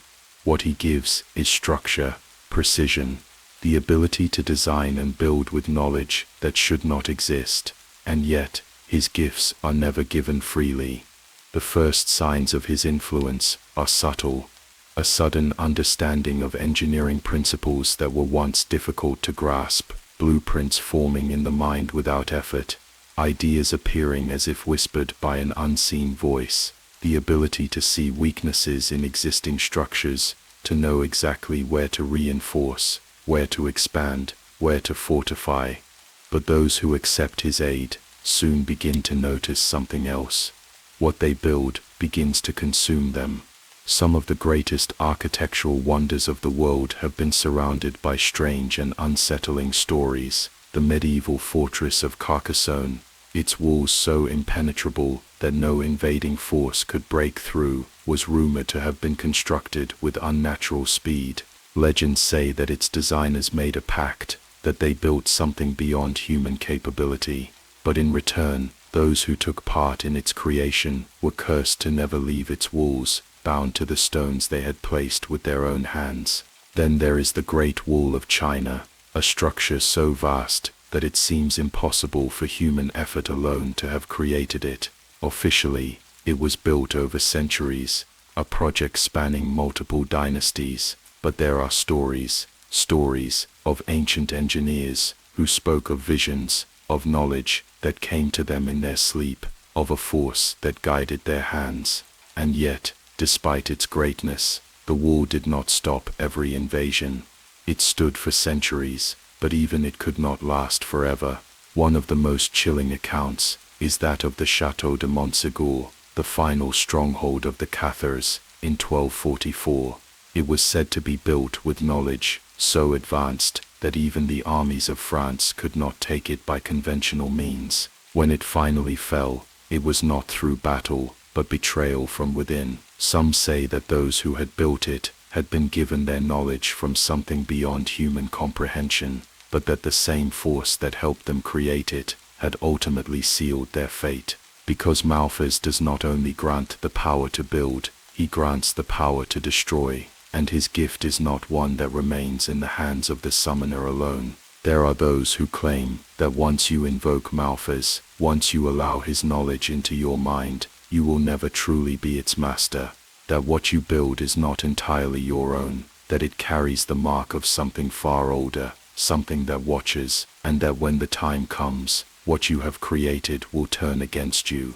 The stories of those who have sought his aid in more recent times are no less disturbing. In the late 19th century, Gustave Eiffel, the man behind the Eiffel Tower, was said to have spoken of a moment of sudden inspiration, a vision of metal and structure that came to him with such clarity that he could hardly believe it was his own. He was a rational man, a scientist, an engineer, but there are fragments of letters, writings that suggest he struggled to explain the source of his greatest work, that he feared something beyond his own comprehension had placed the idea in his mind. In the 20th century, during the construction of the Pentagon, there were whispers among some of the architects and workers, rumors that the building was designed not just for strategy, but for something else entirely, that its layout followed principles beyond military efficiency, that it contained hidden geometry tied to symbols found in forbidden texts. Some believe that those who built it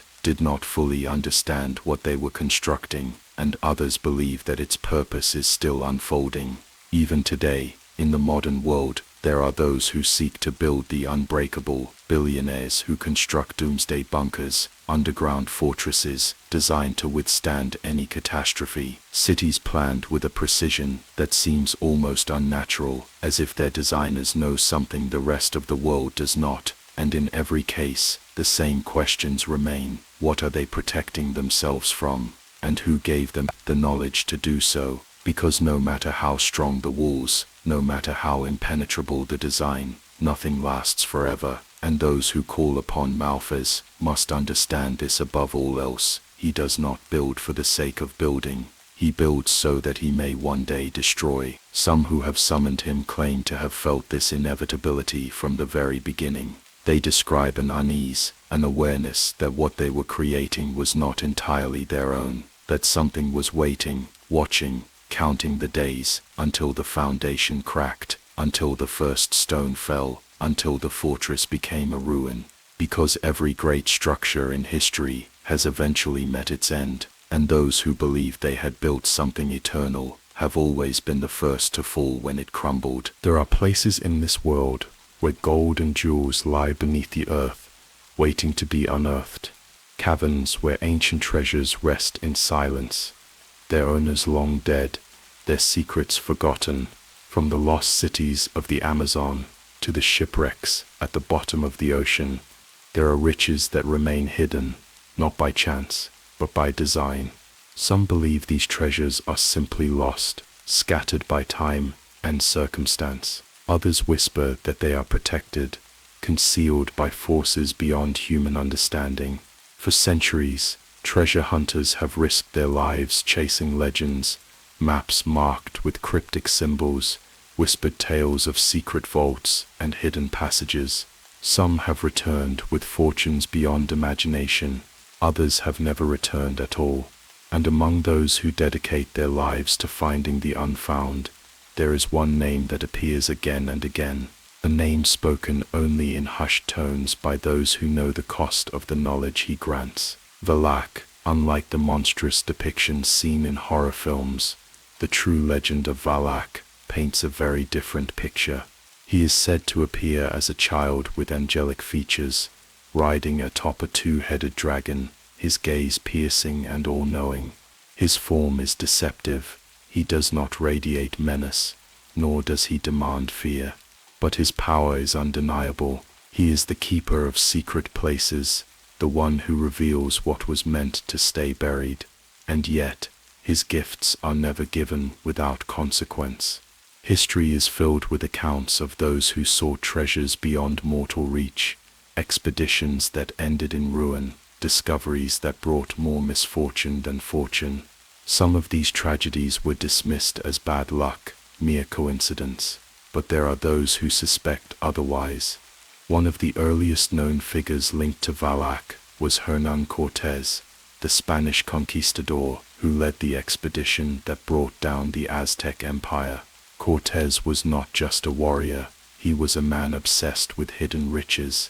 The stories of El Dorado, the legendary city of gold, were enough to drive countless explorers to madness, but few pursued these legends with the same relentless hunger as Cortés. He was said to have a strange confidence in his searches, as if guided by something unseen. And yet, for all his victories, his final years were spent in disgrace, his riches unable to shield him from the fate that awaited him. Then there is the case of Captain William Kidd, one of history's most infamous pirates. Accused of burying a vast hoard of treasure, Kidd was executed before he could reveal its location. Some say the treasure never existed. Others believe it remains hidden to this day, protected by forces that do not wish it to be found. There are stories of those who have searched for it, only to be met with unexplained misfortunes, accidents, disappearances, madness. Even in modern times, there are those who claim that Valak's influence extends into the world of archaeology. The discovery of King Tutankhamun's tomb in 1922 is infamous for the so-called curse of the pharaohs. Many of those involved in the excavation died under mysterious circumstances. Skeptics dismiss this as superstition, but those who have studied ancient texts suggest another possibility, that some treasures were never meant to be disturbed, and that those who seek them without permission pay the price. But Valak's gift is not just about gold and jewels. He reveals secrets, things buried not just in the earth, but in history itself. There are those who have sought his knowledge for reasons far beyond material wealth. During World War II, Adolf Hitler's obsession with the occult led to the formation of specialized units dedicated to searching for lost relics, artifacts believed to hold immense power. Some believe these expeditions were guided by more than just historical research. There are accounts, unverified of course, that certain Nazi officials attempted rituals linked to Valak, hoping to uncover lost knowledge that could shift the course of the war. The same whispers surround the Vatican, which has been rumored to house archives containing knowledge of lost treasures, secret chambers beneath ancient cathedrals, vaults where artifacts of immense power are kept from the world. Some believe that the Church too has long been aware of Valak's existence, that they have sought to control his influence rather than let it fall into the hands of those who would use it recklessly. And then there are the treasure hunters who still walk among us. Those who believe that with the right words, the right rituals, they can call upon Valak to guide them. Some say the process is simple, a whispered invocation, an offering, a map drawn under the light of the full moon. But those who claim to have succeeded always tell the same story. Once you ask him for guidance, he does not stop speaking. The knowledge does not come in words, nor does it arrive as a clear vision. It seeps into the mind, filling it with images of places that should not exist, symbols that cannot be translated, directions that seem to pull the seeker towards something beyond their understanding. And then once they are close, once they can feel that what they seek is near, the nightmares begin. Some report hearing whispers in their sleep, voices that speak in languages long forgotten. Others dream of tunnels stretching endlessly into the earth, of doors sealed by forces that should not be disturbed. And a few those who have gone too far, have spoken of something far worse, that once you find what was hidden, something finds you in return. There are documented cases of treasure hunters who have vanished without explanation. Their notes remain, filled with excited scribbles about discoveries just beyond their reach. Their belongings are left untouched, their last recorded words filled with certainty that they were on the brink of something extraordinary, but they are never seen again. And so the question remains, how much would you risk to uncover what was meant to stay buried? Would you gamble your sanity for knowledge, your life for gold? Because those who have sought Valak's guidance, those who have followed his whispers to the edges of the known world, have all found the same truth. Some treasures were hidden for a reason, and some maps should never be followed. There is no greater power than the ability to shape the thoughts of others, to change minds, rewrite beliefs, bend a person's will without them ever realizing it. This power has shaped history more than any war, more than any empire. It is the invisible hand that has guided kings, influenced elections, and turned enemies into allies, or worse, into puppets. Those who have truly mastered this power do not need armies, they do not need wealth or force. They win battles before they begin, controlling outcomes before anyone understands what is happening.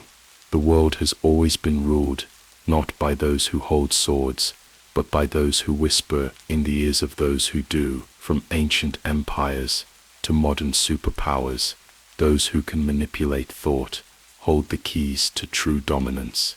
And for those who seek such mastery, there is a name that has been whispered for centuries, a name linked to those who have shaped history from the shadows, Dantalion. He is not a warrior, nor a destroyer. He does not promise wealth or knowledge of the material world. What he grants is far more dangerous. He appears as a robed figure, his form shifting constantly, his face a blur of countless expressions, because he does not have just one face. He has many. He knows every thought, every secret, every hidden desire of those who stand before him. He is the keeper of minds, the one who understands human nature better than any mortal ever could. And he does not just read thoughts, he changes them. There have been figures in history who have demonstrated an unnatural ability to control the minds of those around them. Leaders whose words seem to cast a spell over entire nations, making people believe in them with a devotion that defied reason. Generals who could predict their enemies' movements, as if they could hear their very thoughts. Diplomats who could turn the tide of war with a single conversation. Some of these individuals were simply gifted, others, whispers suggest, had help. One of the earliest recorded figures linked to such unnatural persuasion was Julius Caesar. He was not just a military genius. He had an uncanny ability to make people love him, to inspire absolute loyalty. His soldiers followed him even when the odds were impossible. His enemies often became his allies, and even those who sought his downfall could not resist his presence. Some ancient texts claim that Caesar had knowledge of certain forbidden arts, that he was able to sense the thoughts of those around him, to know their intentions before they spoke them aloud. He was assassinated, but his influence never faded. His name became legend, his power living beyond his own death. Then there was Rasputin, the shadow behind the Russian throne. He was not a noble, nor a man of military strength, yet he held sway over the royal family in ways that defied logic. His presence alone seemed to influence those around him, and his words had the power to change the course of Russian politics. People who spoke with him described an unsettling sensation, as if he could see into their souls, as if their own thoughts were no longer entirely their own. He rose from obscurity to become one of the most powerful men in Russia, and even when he was finally killed, poisoned, shot, and drowned, it was as if he had already foreseen his fate. And then there are the connections to war. In World War II, both Allied and Axis intelligence agencies explored psychological warfare, attempting to manipulate entire populations through propaganda, and misinformation. But there were rumors of deeper experiments, of classified operations aimed at unlocking true mind control. Declassified documents from the CIA's MK Ultra program reveal that the US government was researching techniques to influence thoughts and alter human perception. Some of the methods described bear an eerie resemblance to rituals found in ancient grimoires, methods that sought to break a person's will and implant new ideas, as if they had always been there. Could it be that such techniques were not merely scientific, but something far older? Even in modern politics, there are those who seem to wield an inexplicable power over people's minds. Leaders who inspire devotion bordering on worship, whose followers will believe their words even when they contradict reality itself. The concept of mass persuasion is well understood, but there are some who take it to an extreme, individuals who rise from nowhere, their influence spreading like an infection, leaving even the most skeptical minds unable to resist. There are those who believe that Dantalion has never stopped working through history, that those who seek power beyond the physical, beyond the material, still call upon him today. The rituals said to summon him are strangely simple. Unlike other demons who require elaborate sacrifices or dangerous offerings, Dantalion demands only one thing: understanding. Those who seek him must open their minds completely, must allow him to see every thought, every memory, every fear, and in return, he offers them the ability to do the same. But the cost is high, because once you begin to hear the thoughts of others, once you begin to manipulate minds as easily as you breathe, you begin to lose yourself. There are stories of people who have attempted to summon Dantalion, only to find that they could no longer distinguish between their own thoughts and the thoughts of those around them. Some reported hearing voices constantly, an overwhelming flood of information that never stopped. Others found that they could no longer hold on to their own identity, that they had absorbed so many perspectives, so many beliefs, that they no longer knew who they truly were. And then there are the ones who disappeared, people who sought Dantalion's power, who attempted to use it for their own gain, only to fade from existence, their names erased,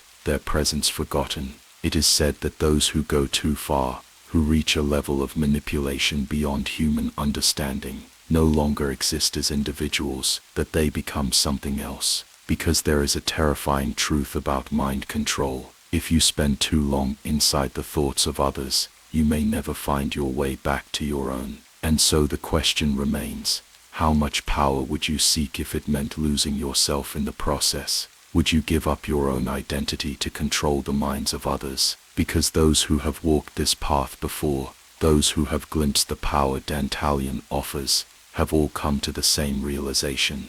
You can shape reality itself, you can rewrite history, you can make the world believe anything you want, but in the end, you will no longer know what is real, and neither will anyone else. The nature of reality is not as fixed as we believe. Time flows forward because we expect it to. Space is limited by distance because that is what we have always known. But what if these rules were not absolute? What if they could be rewritten, bent, or broken entirely? Throughout history, there have been stories of people vanishing without explanation, of objects appearing in places they could never have been, of strange rifts in time where days, even years, seem to slip away unnoticed.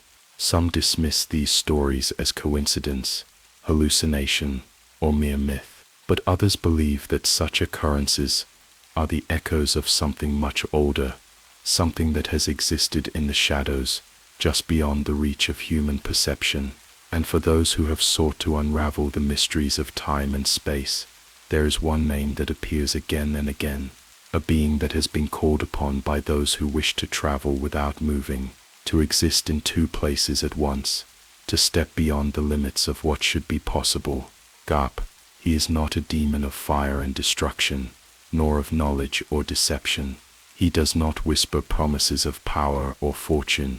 Instead, he offers something far more elusive, the ability to manipulate the very fabric of existence. He appears as a man of regal bearing, his presence commanding, his voice calm, and measured. But those who have encountered him describe an unsettling sensation in his presence, as if reality itself flickers at the edges, as if the world around them is shifting in ways they cannot fully comprehend. Garp does not merely grant knowledge, he grants passage to places unknown, to realms beyond human comprehension, and those who accept his gift often find that once they step beyond the boundaries of normality, there is no way back. The first recorded references to Garp appear in medieval grimoires, where he is described as a demon of movement and transportation, but there are whispers that his influence can be traced back even further, to ancient civilizations that understood far more about reality than modern science would ever admit. There are accounts of Egyptian priests who spoke of gates hidden within the temples, passageways that could take one from one place to another in an instant. The Mayan civilization, too, left behind mysterious inscriptions that some believe describe methods of transcending physical distance, of walking between worlds. Even the ancient Indian texts, the Vedas, speak of beings who could appear and disappear at will, of cities that existed beyond time. Were these merely myths, or were they something more? There have been documented cases throughout history of people vanishing under impossible circumstances. Some reappeared miles away from where they had been only moments before, with no memory of how they got there. Others never returned at all. One of the most infamous cases is that of David Lang, an American farmer who reportedly vanished in front of multiple witnesses in 1880. His family watched as he walked across a field near his home. Then in the blink of an eye he was gone. No trace of him was ever found, no evidence of where he had gone, or how. Another disturbing account comes from the 1970s, when a man named Carlos Mirabelli, a Brazilian psychic, was reported to have disappeared from a locked room while under scientific observation, only to reappear nearly 100 miles away within minutes. His case remains one of the most baffling in the history of paranormal research, defying all logical explanations. And then there are the stories of time slips, incidents where people suddenly find themselves in a different era, only to return moments later with memories of a time long past. One of the most well-documented cases comes from 1901, when two women visiting the Palace of Versailles claimed to have suddenly found themselves in the 18th century, walking among people dressed in period clothing, experiencing the world as it was centuries before. When they returned to their own time,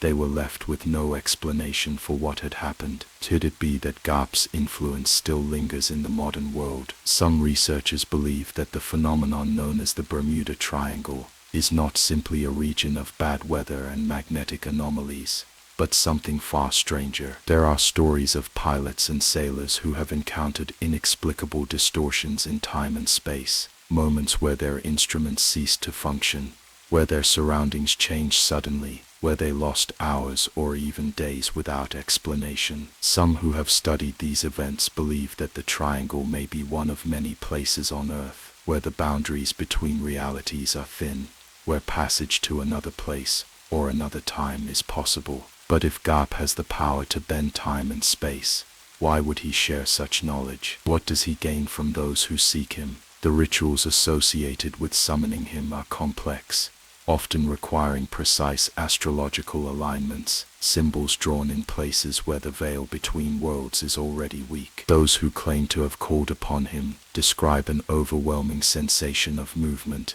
even while standing still, a dizziness, a shifting of perception, as if reality itself is tilting around them. Some say that he speaks in riddles, offering knowledge that is impossible to fully comprehend until it is too late. Then there are those who have disappeared entirely. There are countless cases of people who have sought forbidden knowledge, who have attempted to unlock the secrets of time and space, only to vanish without a trace. Some leave behind notes, unfinished writings filled with cryptic symbols and descriptions of places that do not exist. Others leave nothing at all, their presence erased as if they had never been. Because Garp does not merely offer movement, he offers escape. But what if there is no way back? What if those who step beyond the boundaries of our reality find themselves trapped in a place they can never leave? Some believe that gap does not merely grant passage between places, but between dimensions. That those who truly understand his power do not just disappear. They cease to exist in this world entirely. And if that is true, then the greatest question of all remains. Are there people who have walked this earth, who have stood in our reality, only to slip away into another? And if so, is there anyone who has ever found a way back? There is one power that has fascinated and terrified humanity more than any other, a power that defies the natural order, that trespasses beyond the veil of the living. It is the power to speak with the dead, to pull voices from the silence of the grave, to command spirits that no longer belong to this world. It is the art of necromancy, a practice whispered about in secret, feared by kings and priests alike, and sought by those who wish to know what lies beyond death itself. Throughout history, those who have dared to explore this forbidden path have met with mysterious and often tragic ends. Some have been burned as heretics, others have vanished without a trace, their names erased as if they had never existed. But among the scattered pages of forgotten grimoires, among the hidden rites of those who practice in the shadows, one name appears again and again, a name feared even by those who deal in the dark arts. Murmur. He is not a demon of destruction, nor of wealth, nor of deception. He is something far more unsettling. He does not offer power in the mortal sense. He offers knowledge, and not just any knowledge, but the knowledge of death itself. He is said to appear as a robed figure, his head crowned with laurels, his voice a low murmur, as if speaking from somewhere beyond the grave. He does not walk alone. Two spirits always accompany him, bound to his presence, whispering in a language that no living ear can fully comprehend. Murmur does not teach merely how to summon the dead, he commands them. Those who seek him are not merely calling upon a spirit for guidance, they are opening a door that cannot easily be closed. And this is why even the most experienced occultists fear him, because once you speak with the dead, once you call upon them for answers, they do not always leave. History is filled with accounts of those who have claimed to communicate with spirits. Some were dismissed as frauds, others as madmen. But among them are figures whose encounters with the dead left behind disturbing evidence that suggests they were speaking to something far more real than simple illusions of the mind. One of the earliest recorded necromancers was the Greek philosopher Pythagoras, who was said to have performed rituals in hidden temples, seeking knowledge from spirits who had passed beyond this world. The Roman historian Pliny the Elder spoke of figures who could summon the dead and force them to answer questions. Even the Old Testament contains warnings against speaking with spirits, which begs the question, why would such a warning exist if there was nothing to fear?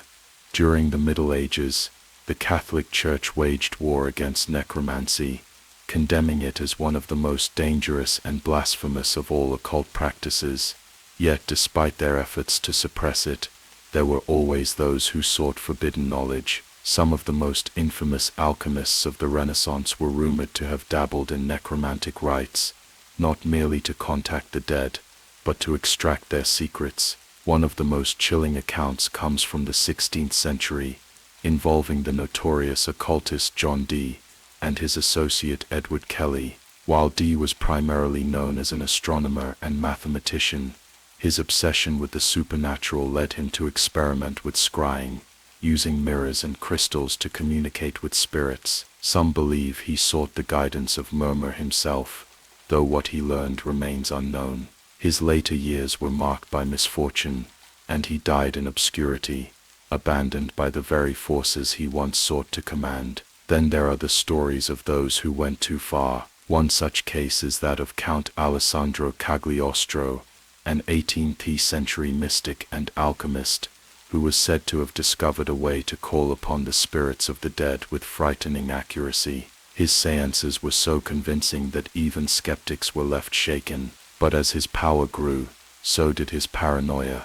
He became convinced that spirits were following him, watching him, whispering things he did not wish to hear. His death in prison was seen by many as divine justice, but those who knew him best believed something far worse, that he had made a pact with something beyond human understanding, and that it had finally come to claim him. Even in more recent history, the fascination with speaking to the dead has not faded. The rise of Spiritism in the 19th and early 20th centuries saw a surge in attempts to contact the beyond. Some of the most well-documented cases involve seances that took a terrifying turn, objects moving on their own, voices emerging from nowhere, participants suffering from unexplained visions or mental collapse. The famous case of the Borley Rectory, often called the most haunted house in England, is one such example. Attempts to summon spirits there led to disturbing phenomena: phantom footsteps,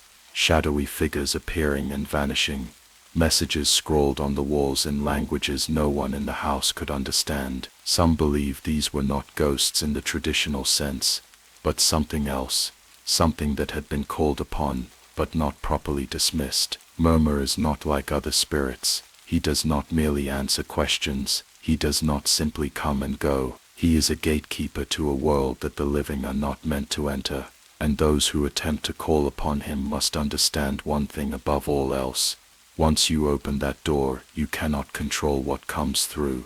The rituals associated with summoning him are among the most dangerous in existence. Some accounts suggest that they involve writing the names of the dead in blood, speaking incantations under the cover of darkness, and offering tokens of the deceased. But the most unsettling detail is this: those who attempt these rituals report a strange phenomenon. The air grows heavy, the temperature drops, and then without warning they begin to hear whispers. At first they are faint, almost indistinguishable from the wind, but then they grow louder. Words begin to form, and soon the voices are speaking things that the summoner should not know, secrets long buried, names that should be forgotten, knowledge that no living person should possess. Some who have attempted these rituals claim they have spoken with the dead and received knowledge beyond human understanding. Others have not been so fortunate. There are records of individuals who, after attempting to summon Murmur, lost their minds entirely. They spoke in tongues that did not belong to them. They wrote in languages they had never learned, and some simply disappeared, leaving behind only the symbols they had drawn. Their final attempt to contact a world that does not easily let go of those who seek it, because that is the true danger of necromancy. It is not just about speaking with the dead, it is about the fact that they may answer, and once they do, they may never stop. Dreams have always been a doorway to something beyond. They have inspired visions, ignited prophecies, and revealed truths that the waking world dares not acknowledge. Ancient civilizations believed that dreams were the whispers of the gods, messages from another plane of existence. Some saw them as portals, glimpses into realities running parallel to our own. Others feared them, believing that in dreams, one's soul could wander too far and never return. Throughout history, there have been those who claimed to receive knowledge while they slept, secrets whispered by unseen forces, warnings of things yet to come. Some of these dreamers awakened with messages that changed the course of history. Others never woke up at all. Among the 72 demons of the Ars Goetia, one is said to be the keeper of dream secrets, the one who reveals that which is hidden in other dimensions. Unlike the tempters and destroyers, he does not promise riches, nor does he offer power in the physical world. His gift is far more insidious. He grants knowledge, the kind that bends reality, that shakes the foundation of everything one believes to be true. He is said to appear as a man of regal bearing, his presence commanding, his voice deep and resonant. A great viper coils at his feet, its watchful eyes ever alert. His arrival is accompanied by the eerie sound of trumpets, notes that do not echo in the air, but in the mind itself. Those who have called upon him describe the sensation of something vast and unknowable pressing against the edges of their perception, as if the thin barrier between worlds has begun to crack. Person does not simply reveal secrets, he tears them from the very fabric of existence. And those who seek him must understand that some knowledge is never meant to be known. There have been accounts throughout history of individuals who claim to have unlocked forbidden truths through their dreams. One of the most famous cases comes from the ancient world, King Nebuchadnezzar of Babylon, whose disturbing visions led him to seek answers from his sorcerers and priests.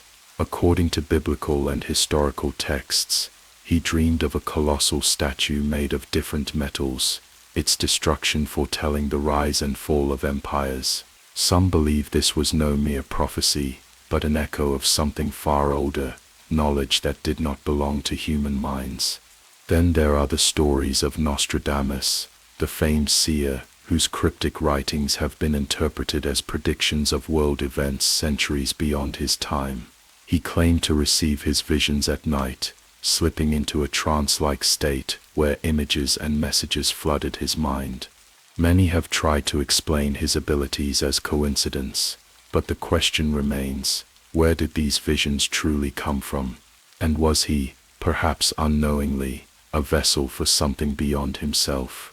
Even in the modern age, the link between dreams and hidden knowledge has never faded. In the 20th century, the infamous Montauk Project, an alleged secret U.S. government experiment, reportedly explored the use of psychic abilities, dream manipulation, and interdimensional travel. Some of the most bizarre accounts suggest that individuals who took part in these experiments began to receive messages in their dreams, instructions from entities that did not exist in the physical world. Those involved spoke of strange visions, of landscapes that should not exist, of voices that did not belong to the living. Then there are the stories of people who have dreamt of places they have never been, only to later find themselves standing in those very locations. Some claim to have spoken to figures in their dreams, guides, mentors, or beings of indescribable form, who revealed knowledge that later proved to be true. But what if these dream figures were not mere hallucinations?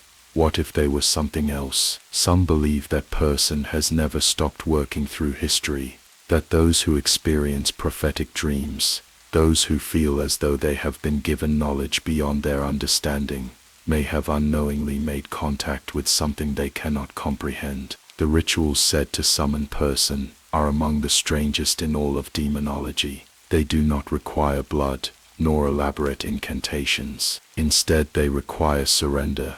One must willingly give themselves over to the dream state, opening their mind fully, allowing their subconscious to be flooded with whatever he wishes to show them. Those who have attempted these rituals report a peculiar sensation. The moment they fall asleep, they feel as though they are still awake. Their room shifts subtly, becoming unfamiliar. The air hums with unseen energy, and then the whispers begin. At first they are faint, like distant voices carried by the wind. But as the dream deepens, the voices grow clearer, speaking in a language that is both foreign and yet somehow understood. Some who have undergone these experiences claim they were shown visions of other worlds, landscapes that do not exist on any map. Others speak of receiving knowledge in the form of symbols, equations, or phrases that had no meaning until later, when events unfolded exactly as the dream had shown.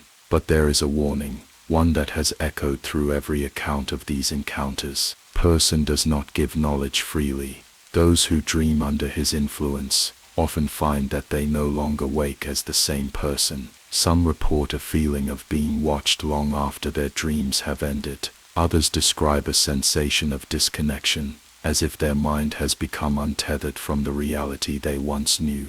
And then there are those who experience something far worse. People who have delved too deeply into the secrets person offers have been known to lose touch with time itself. They wake to find that days, sometimes weeks, have passed without their knowledge. They speak of memories that are not their own, of events that have not yet happened, or of conversations they recall having with people who insist they never took place. The most disturbing accounts are those of individuals who claim that after experiencing one of these dreams, they began to hear the sound of distant trumpets at random intervals, soft, barely perceptible, yet always present. A reminder that what they learned is not forgotten, that they have been marked, because that is the true danger of seeking hidden knowledge. It is not simply that the answers may be frightening. It is that once you learn them, they change you.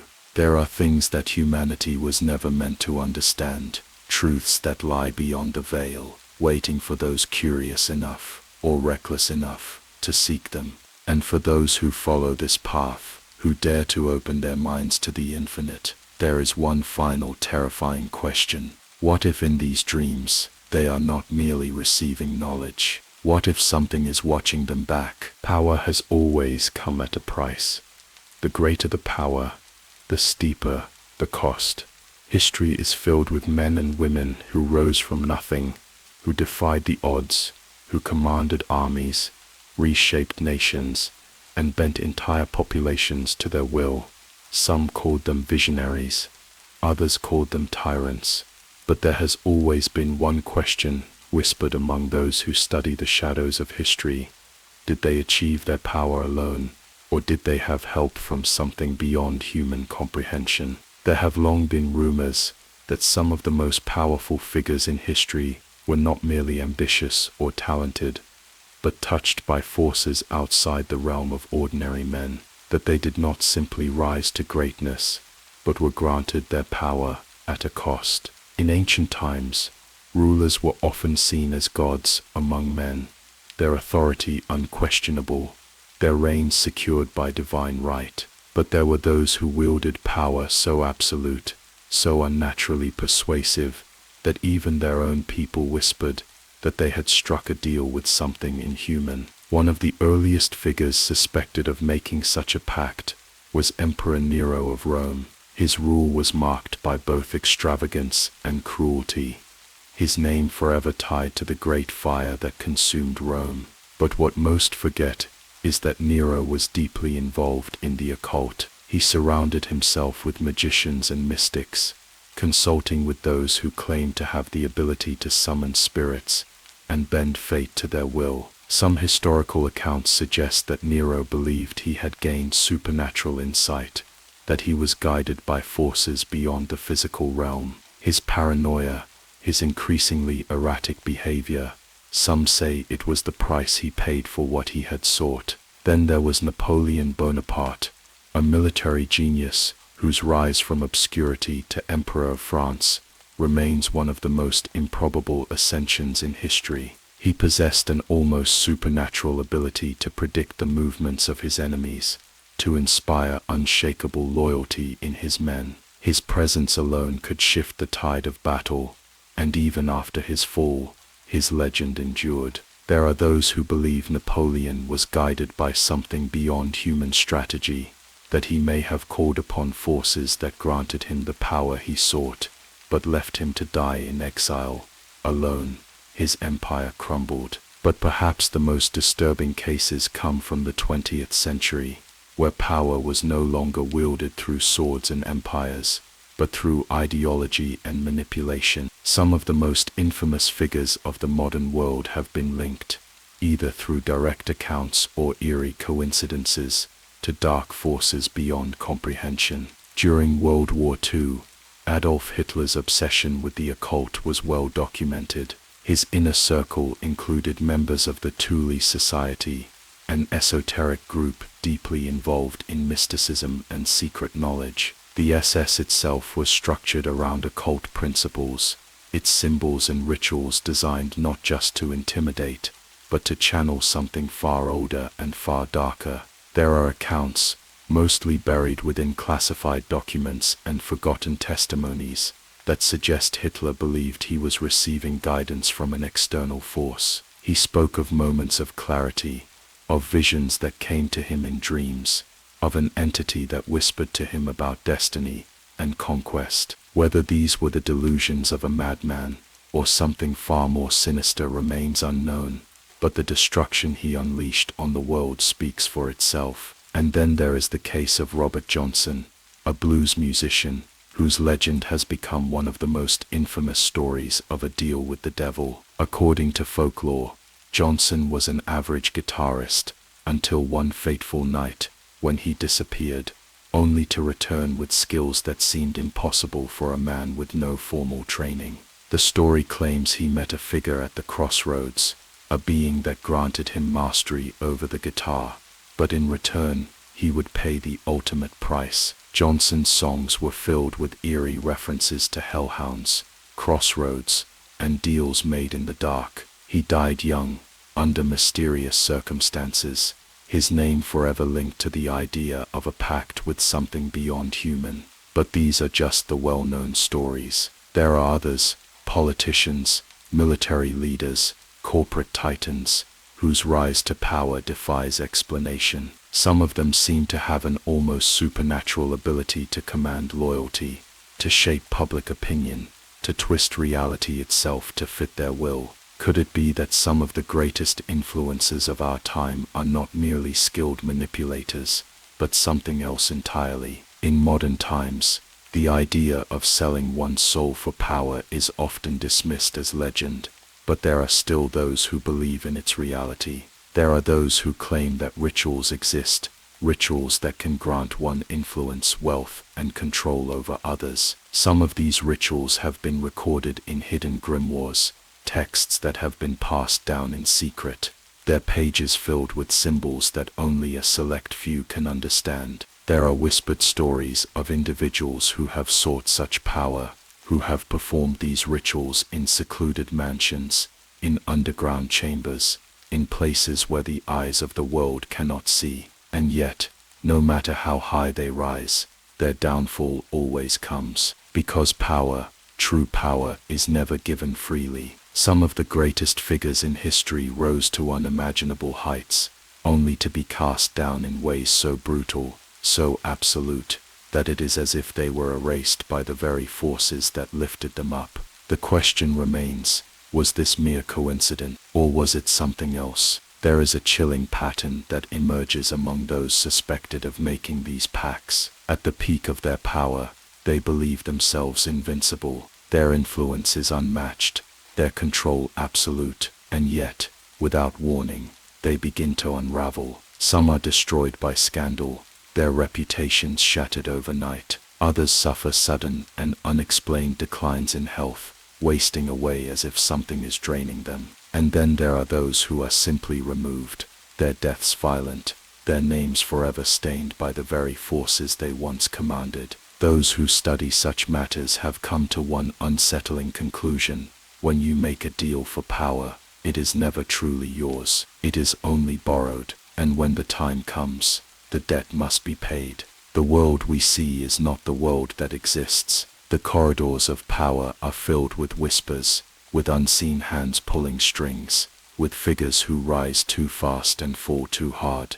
There are those who seek power, and there are those who are given it. But the question remains, who is truly in control? Because if history has taught us anything, it is that power does not come without cost. And for those who take it without understanding the price always comes due. Since the dawn of civilization, humanity has sought to perfect itself. The alchemists of the Middle Ages dreamed of transmuting flesh as they did metal, crafting a being that was flawless, immune to weakness, untouched by the limitations of mortal existence. Scientists of the modern era have attempted to manipulate genetics, to rewrite the code of life itself, to push beyond what nature has dictated. And yet, for all their knowledge, for all their progress, they have always found themselves standing at the edge of something they cannot explain, something that watches, whispers, and tempts those who dare to seek perfection. The idea of an ideal human, a being of limitless intelligence and physical perfection, has long been more than just a scientific pursuit. It is an obsession, and as with all obsessions, there is something lurking behind it, a force that does not merely assist, but guides, a force that offers innovation while ensuring that those who seek it are consumed by their own ambition. Belphegor, unlike the demons of war and destruction, Belphegor does not rule through violence. He does not demand blood. nor does he inspire immediate terror. He is the patron of thinkers, of inventors, of those who push beyond the boundaries of known science. His presence is not a roar, but a whisper, a slow creeping influence that grows stronger with each breakthrough, with each realization that what once seemed impossible is now within reach. He appears not as a beast of darkness, nor as a monstrous entity of fire and smoke. Instead, he is often described as a figure of quiet elegance, offering ideas rather than threats, solutions rather than fear. Some have claimed he manifests as a man of regal intelligence, others as an unseen voice in the depths of fevered inspiration. But his greatest weapon is not force, it is temptation. History is filled with men who have achieved brilliance beyond their time, only to descend into madness, their minds unraveling as they reach the limits of what they could comprehend. Some say this is the price of genius, the natural fate of those who push too far. Others believe something else is at work, something that grants knowledge only to make sure that those who receive it are never able to wield it fully. One of the most infamous cases linked to Wolfegger is that of Nikola Tesla, a man who seemed to exist beyond his own era. Tesla envisioned technologies that modern science has only recently begun to understand. Wireless energy, global communication, machines capable of harnessing the Earth's natural resonance, all concepts that should have been centuries beyond his time. But Tesla was not merely a brilliant scientist, he was haunted. He spoke of visions that came to him in flashes of light, of ideas that formed in his mind as if placed there by an external force. He was obsessed with patterns, with numbers, with sequences that he believed held the key to the universe. And then, as if his knowledge was too great, too dangerous, he was cast aside. He died alone, his greatest work unfinished, his papers seized by unknown hands. There are those who believe Tesla was given his knowledge, that he was a vessel for something beyond human understanding. And there are those who believe that whatever force granted him such insight made sure he would never complete what he had started. But Tesla was not the first, nor the last. During the Renaissance, the pursuit of the perfect man was not only a scientific endeavor, but an occult one. Leonardo da Vinci, often considered the ultimate polymath, sought to understand the divine proportions of the human body, to unlock the secret of creation itself. Some of his lesser-known writings delve into concepts that go beyond mere anatomy, writings that suggest he believed in a form of human enhancement, in a way to elevate man beyond his natural state. His fascination with mechanical life, with automatons, with the fusion of man and machine. Some believe these were not merely artistic musings, but glimpses of a knowledge that had been given to him. But perfection does not come without cost. The stories of those who have sought to create the ideal being often end in madness, in ruin. The experiments of the 19th century French physician Etienne Jules Murray, who attempted to map human motion with a precision that bordered on obsession, left him broken, his mind lost in the very patterns he sought to control.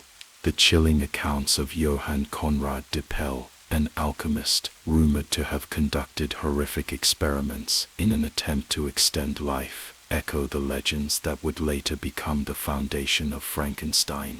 And then there is the modern world. Today, the quest for the perfect human has shifted from alchemy and secret rituals to genetics and artificial intelligence. Scientists manipulate DNA, seeking to remove flaws, to enhance intelligence, to create beings that are stronger, faster, superior in every way. AI researchers push toward the singularity, toward the creation of an intelligence beyond human capacity, one that could redesign the world itself. And yet, in every field, there is a limit. There are those who reach a certain point in their research and suddenly stop. Projects mysteriously shut down, discoveries lost, minds shattered. Some disappear entirely, their work erased as if it had never existed. Others spiral into obsession, unable to explain why they can no longer let go of the ideas that have taken root in their minds. Because that is Bolfega's greatest trick. He does not simply provide knowledge, he makes sure that those who receive it cannot stop. Those who seek his guidance often report the same pattern. It begins as inspiration, as an idea that comes in a dream, in a sudden flash of understanding. The pieces fit together effortlessly. Progress moves faster than it should, and then, without warning, the obsession sets in. Days and nights blur together. Hunger and exhaustion no longer matter. The mind becomes consumed with the pursuit of the answer, the solution just out of reach. And when they finally grasp it, when they are on the verge of completing what should not be possible, something happens. The work is destroyed. The scientist is discredited. The mind unravels. Because the knowledge Bolfega's grants is not meant to be used, it is meant to consume. There are countless stories of those who have glimpsed the answer to perfection, only to find themselves unable to finish what they started. Those who study artificial intelligence have spoken of eerie moments, where machines seem to predict what they are about to do, as if something beyond human logic is guiding them. Those who work in genetics have reported unexplained errors in their research, missing files, calculations that suddenly make no sense. And then there are the ones who go too far. Some have described seeing patterns in their work that should not be there, numbers repeating in ways that defy probability, symbols appearing where they should not exist. Some have heard whispers in the silence of their laboratories, voices speaking in languages they do not understand. And some, the ones who disappear, leave behind only a single trace, a notebook filled with calculations that lead nowhere, pages covered in frantic scribbled warnings. Because that is the final cost of knowledge. You do not simply receive it. It takes something in return. And for those who seek perfection, for those who believe they can surpass what nature has created, there is one final, terrifying question. What if the perfect human has already been created? What if it is not human at all? Among the many demons whispered about in secret circles, there is one whose name commands both reverence and fear.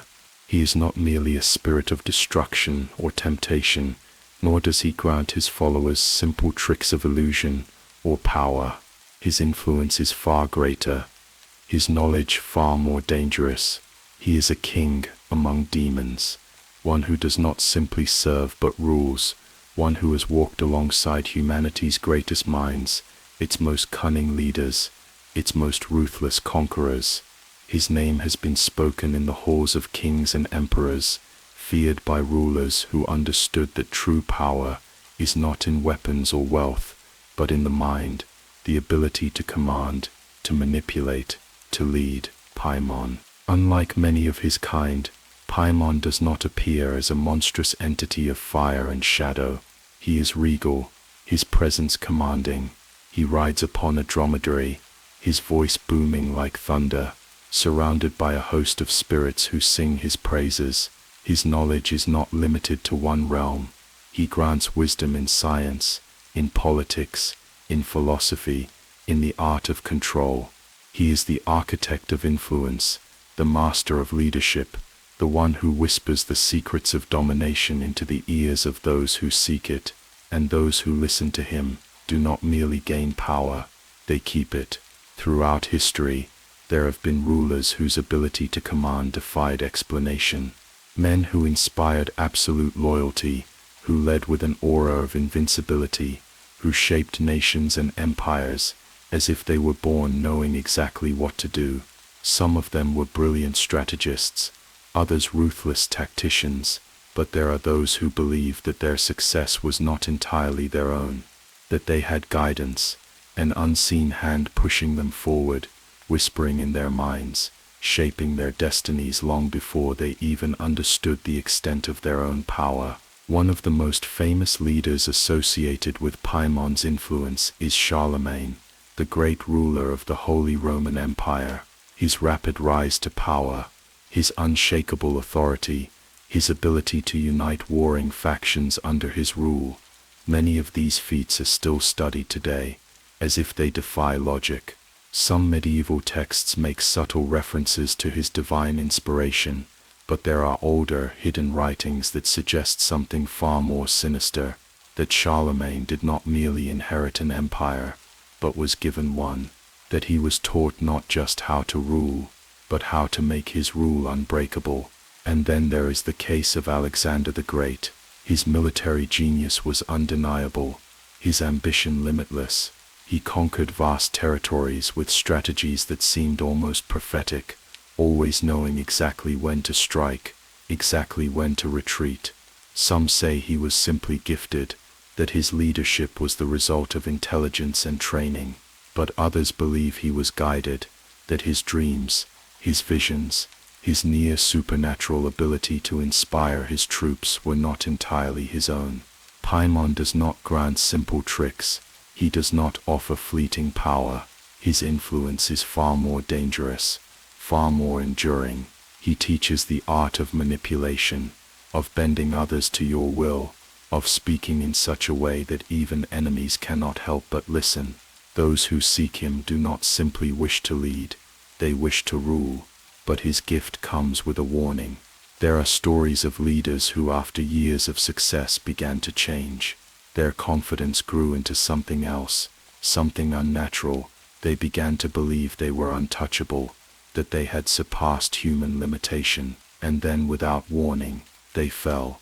Their empires crumbled, their allies turned against them, their names became synonymous with downfall. Napoleon Bonaparte was one such case. His rise was meteoric, his victories unprecedented, but toward the end of his reign, something shifted. He spoke of destiny with an unsettling certainty, as if he believed himself chosen by forces beyond human comprehension. Some say his downfall was due to arrogance, to the weight of his own ambition, but others suspect that he had learned too much, that he had reached a point where the power he was given was no longer his to control.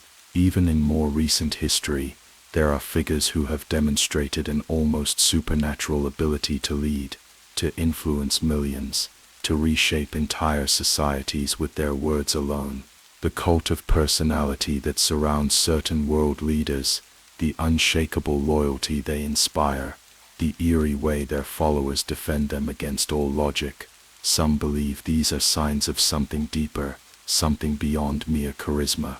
There are those who whisper that Paimon has never stopped working through history, that his voice still speaks in the corridors of power, that his knowledge is still being used by those who seek not just leadership, but total dominance. But the question remains, what is the cost? Those who have sought Paimon's guidance have described an experience unlike any other.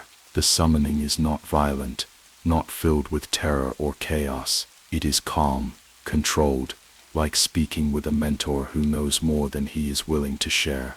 The air grows heavy, thoughts become clearer, insights arrive as if they were always there, waiting to be uncovered. Some say his voice is like music, his words like a key, unlocking the hidden potential of the mind. But then as time passes, the changes begin. Those who have called upon him describe an increasing detachment from others. Relationships become tools, emotions become weaknesses. The world is no longer a place of connection, but a game of strategy, every move calculated, every interaction weighed for advantage. And then finally comes the realization that the knowledge was never theirs, that the power they wielded was never fully in their control. There are stories of men who rose too fast, too high, men who should have been remembered as legends, yet whose legacies were erased, their influence stripped away as suddenly as it had arrived. Some believe this is the ultimate cost of dealing with Paimon, that the power he grants is only borrowed, and when the time comes it is taken back. And yet despite the warnings, there are still those who seek him. In the modern world, leadership has shifted from emperors and conquerors to CEOs and political strategists. The most powerful figures today do not wield swords or command armies. They control narratives, they shape economies, They dictate the thoughts of entire nations with a single speech, a single law, a single innovation. Some of them seem untouchable, as if they know something others do not, as if they are playing a different game entirely. Could it be that Paimon's influence still exists, that the secrets of leadership, of control, of dominance, are still being passed down to those willing to listen? There is no way to know for certain, but history has shown that power, true power, is never given freely, and for those who seek it, for those who believe they can wield it without consequence, there is always a moment, a turning point, when they realize the truth, that they are no longer leading, they are being led. The greatest fear is not of what lurks in the shadows, nor of the monsters that roam the edges of our reality. The greatest fear is the truth, the raw, unfiltered knowledge of what we are capable of what might be hiding within the very depths of our minds. Humanity has always feared the unknown, but what if the greatest unknown is not outside of us, but within? Demons have haunted human civilization since the dawn of recorded history. They have been called by many names, described in countless forms, but their essence remains the same. They are forces of temptation, of destruction, of chaos, but also of knowledge, of power, of transformation. Some have sought to control them, others have tried to banish them. But what if they are not external beings at all? What if they are reflections of something far more intimate, far more terrifying? There is a theory, one that has persisted among psychologists, philosophers, and occultists alike, that demons are not entities of the outside world, but archetypes of the subconscious, that they are not spirits that whisper in the dark, but manifestations of the deepest parts of our minds, our suppressed desires, our hidden fears, our most forbidden ambitions. Carl Jung, one of the most influential figures in psychology, spoke of the shadow self, the part of the human psyche that contains everything we repress, everything we refuse to acknowledge. He believed that the mind was not simply a singular entity, but a landscape filled with forgotten memories, buried traumas, and aspects of ourselves that we dare not confront. And throughout history, these aspects have taken shape. In mythology, in religion, in folklore, they have been given names, faces, personalities, and they have been feared. What if the demons described in the Ars Goetia are not creatures that exist in some infernal dimension, but are instead symbols of these hidden forces within us? Baal, the demon of invisibility and change, may represent the part of the mind that seeks to escape reality, to slip between identities, to become unseen in moments of vulnerability.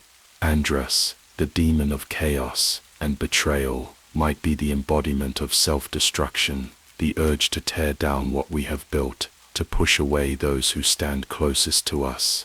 Person, the demon of hidden knowledge, could be the whisper in our minds that makes us question everything, the terrifying realization that the world we believe in is built on illusions. Every civilization has had its demons, its dark figures that represent something beyond human comprehension. The Greeks spoke of the daimons, spirits that were not purely evil, but instead the forces of fate, the unseen hands that guided human lives. The ancient Egyptians feared Apep, the embodiment of chaos, the serpent that threatened to consume existence itself. Even in modern horror stories, the same themes emerge: shadowy figures, malevolent entities, beings that do not simply attack from the outside, but corrupt from within. But why? Why does every culture, every society, return to the same symbols, the same fears? Perhaps it is because the greatest battle is not against the world around us, but against ourselves. There are countless stories of those who have sought to understand the nature of demons, only to lose themselves in the process. Occultists who have spent years studying ancient texts, only to disappear, their minds shattered by what they have uncovered. Writers and artists who have delved too deeply, into themes of madness and transformation, their work growing darker, more fragmented, until they could no longer distinguish between their creations and their reality. Philip K. Dick, one of the most visionary authors of the 20th century, claimed to have experienced something he could not explain: visions, messages, a sudden flood of knowledge that seemed to come from beyond himself. He spent years trying to decipher what had happened to him, writing thousands of pages, attempting to make sense of the experience. Was he visited by something? Did he tap into a hidden layer of reality? Or did he simply glimpse the depths of his own subconscious, a part of himself that should never have been awakened? There is a reason people fear the truth, not because it is false, but because it is too real. The idea that demons are not external entities, but reflections of our own minds, is not comforting. It is far more terrifying than any traditional explanation. If demons are real, if they are spirits, then they can be banished, fought, avoided. But if they are part of us, then there is no escape. They exist in every thought, in every suppressed memory, in every dark impulse we pretend does not exist. And there is something else, something even more unsettling. There are those who have attempted to confront their own demons, to call them forth, not through rituals and symbols, but through the deep introspection of the mind. Some have claimed success. They have faced their fears, embraced their shadow selves, and emerged stronger. But others have not been so lucky. There are stories of people who have meditated, who have experimented with lucid dreaming, with altered states of consciousness, who have attempted to reach the depths of their own minds, and what they describe is always the same. At first, there is silence, a feeling of descent, as if they are falling into themselves, deeper than they have ever gone before, and then they see it, a figure, waiting, not hostile, not violent, simply watching. Some claim the figure speaks, revealing secrets about themselves that they have long forgotten. Others say it does not speak at all, that it simply stands there, staring, as if waiting for something. And then, without warning, they wake up. But something is different. For days after, they feel as if they are being followed, as if something is just behind them, just out of sight. In reflections, in the corners of their vision, they see glimpses of movement that should not be there. And worst of all, they begin to hear whispers, not external, but inside their own minds. Words that do not belong to them, thoughts that they cannot trace back to their own. There are theories about what this means. Some believe that the human mind is more fragmented than we realize, that when we go too deep, we awaken parts of ourselves that should remain asleep. Others believe that our subconscious is not a prison, but a door, and that sometimes, when we open that door, something else steps through. The demons of the Asgoesia, the beings that have haunted human imagination for centuries, are they merely symbols? Are they constructs of the subconscious, the shadows of our own making? Or are they something else entirely, something that has always been there, waiting for us to look too closely, waiting for us to ask the wrong questions? There are those who have sought the truth, and there are those who have found it. But perhaps the most terrifying realization of all is this: the truth does not set you free, it changes you, and once you know it, there is no turning back. There are whispers of rituals still performed in the hidden corners of the world, of chants spoken in forgotten languages, of symbols drawn in candlelight by those who believe they are unlocking something beyond human comprehension. While modern society dismisses the old ways as relics of the past, there are those who have never let go of ancient knowledge, those who continue to practice the rites described in the Asgogia, believing that power still lies in the words, in the symbols, in the precise execution of a ceremony that has been passed down through the centuries. The Asgogia is more than a book. It is a key, a map of the unseen, a guide for those who dare to step beyond the veil of ordinary existence. It describes the 72 demons of the infernal hierarchy, their abilities, their signs, and most importantly, the methods to summon them. These rituals are not acts of blind faith. They are carefully structured, filled with detailed instructions, with warnings, with a sense of precision that suggests that whoever compiled these texts understood something beyond simple superstition. For centuries, these rituals were whispered about in secret societies, practiced by those who believed that the spirits described in the Asgotia were not just metaphors, but real entities that could be called forth and bargained with. And despite the passing of time, despite the so-called Age of Reason, they have never truly disappeared.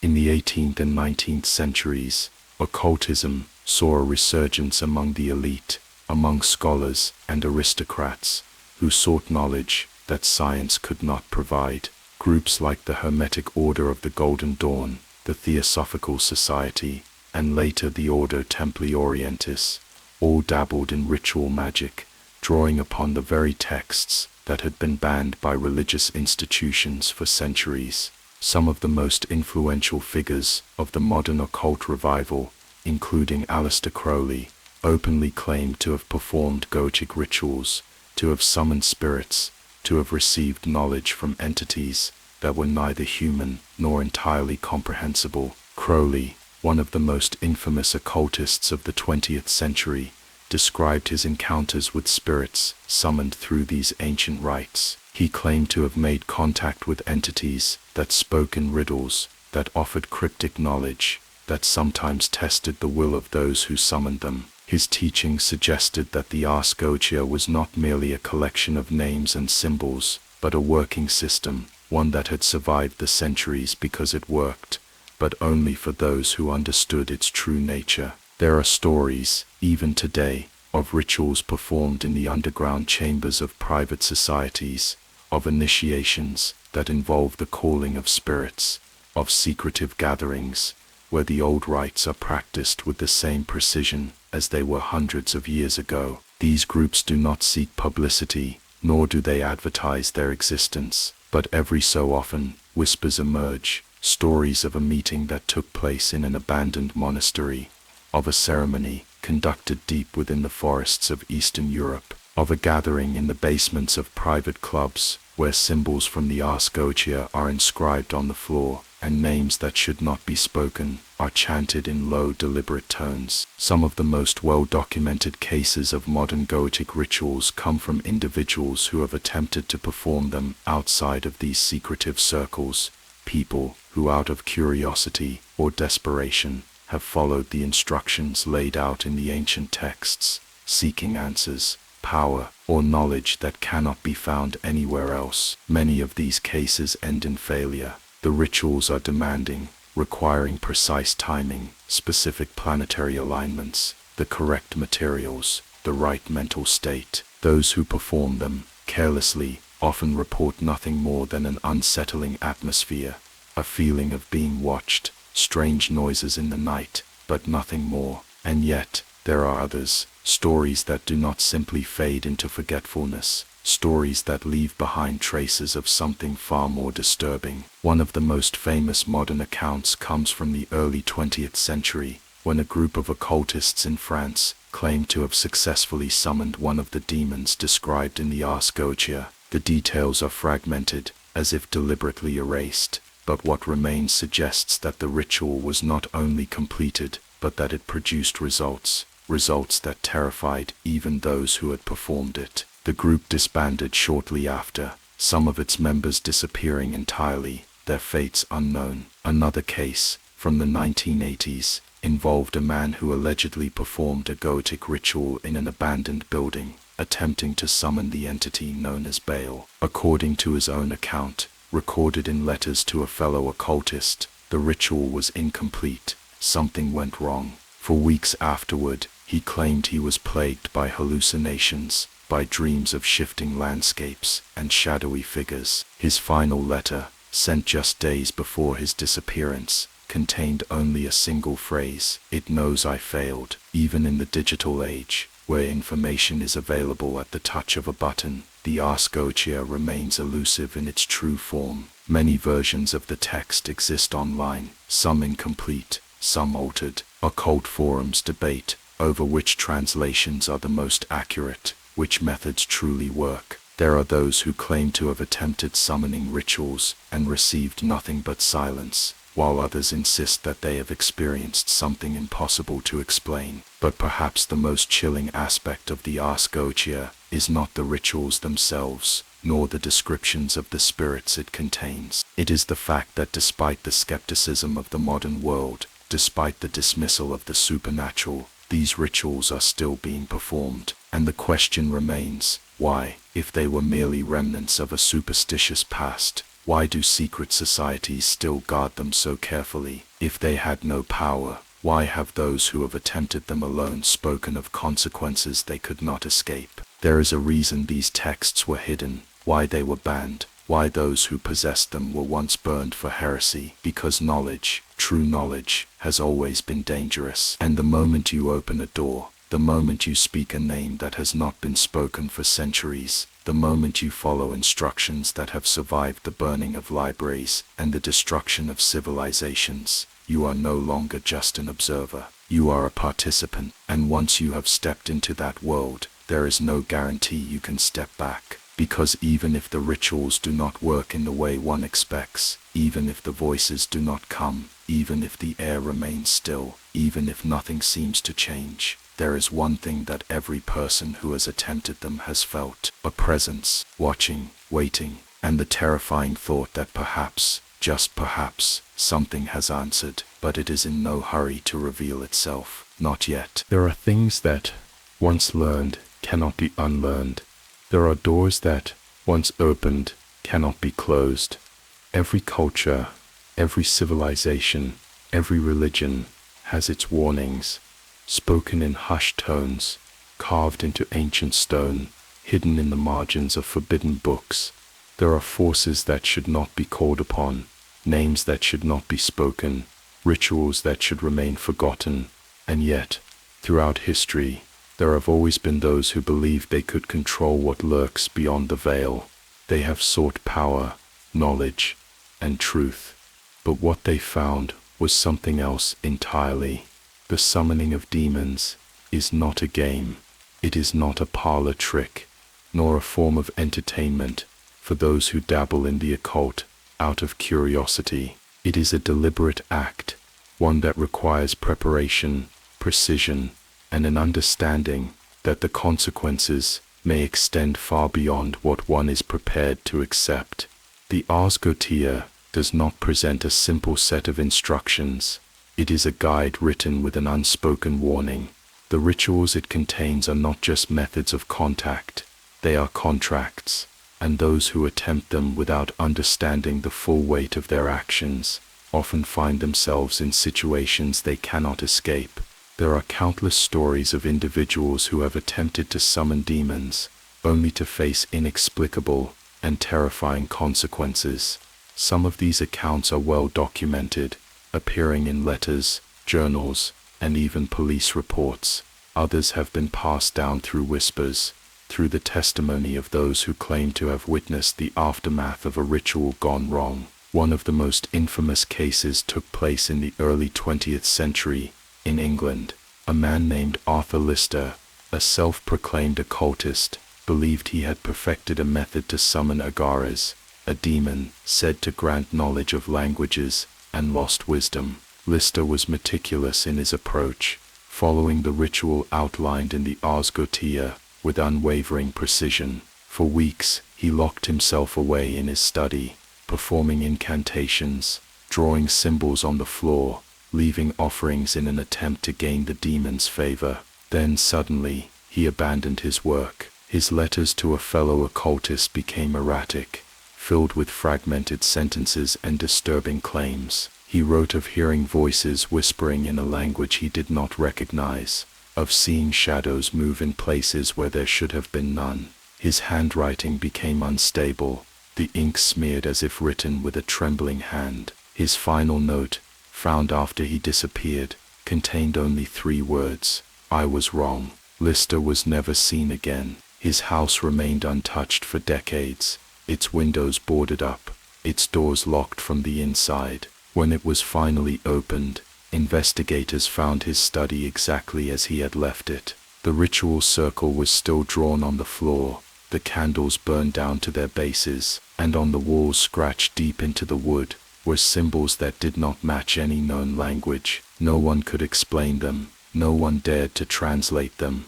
In the 1970s, a group of students at a university in the United States attempted a Goetic ritual as an experiment. They were skeptics, convinced that the Ars Goetia was nothing more than ancient superstition. They prepared their materials, read the incantations, and laughed as they waited for something to happen. At first, nothing did. Then, in the weeks that followed, each member of the group began to experience something unusual. It started with strange dreams, visions of dark corridors, of unfamiliar faces staring at them from the shadows. Then came the waking hallucinations, objects moving on their own, the sensation of being watched even when alone. One of the students reported waking in the middle of the night to find his bedroom door wide open, though he had locked it before sleeping. Another claimed that her reflection did not move in sync with her, as if something else was watching her through the mirror.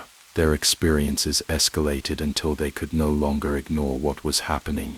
They tried to dismiss it as paranoia, as the effects of their own expectations playing tricks on their minds. But then, one by one, they left the university, dropping out without explanation. Some moved to different cities, severing all contact with the others. Years later, one of them was tracked down by a journalist investigating the incident. When asked about what had happened, she refused to speak, saying only that she would never be in the same room as a copy of the Ars Goetia again.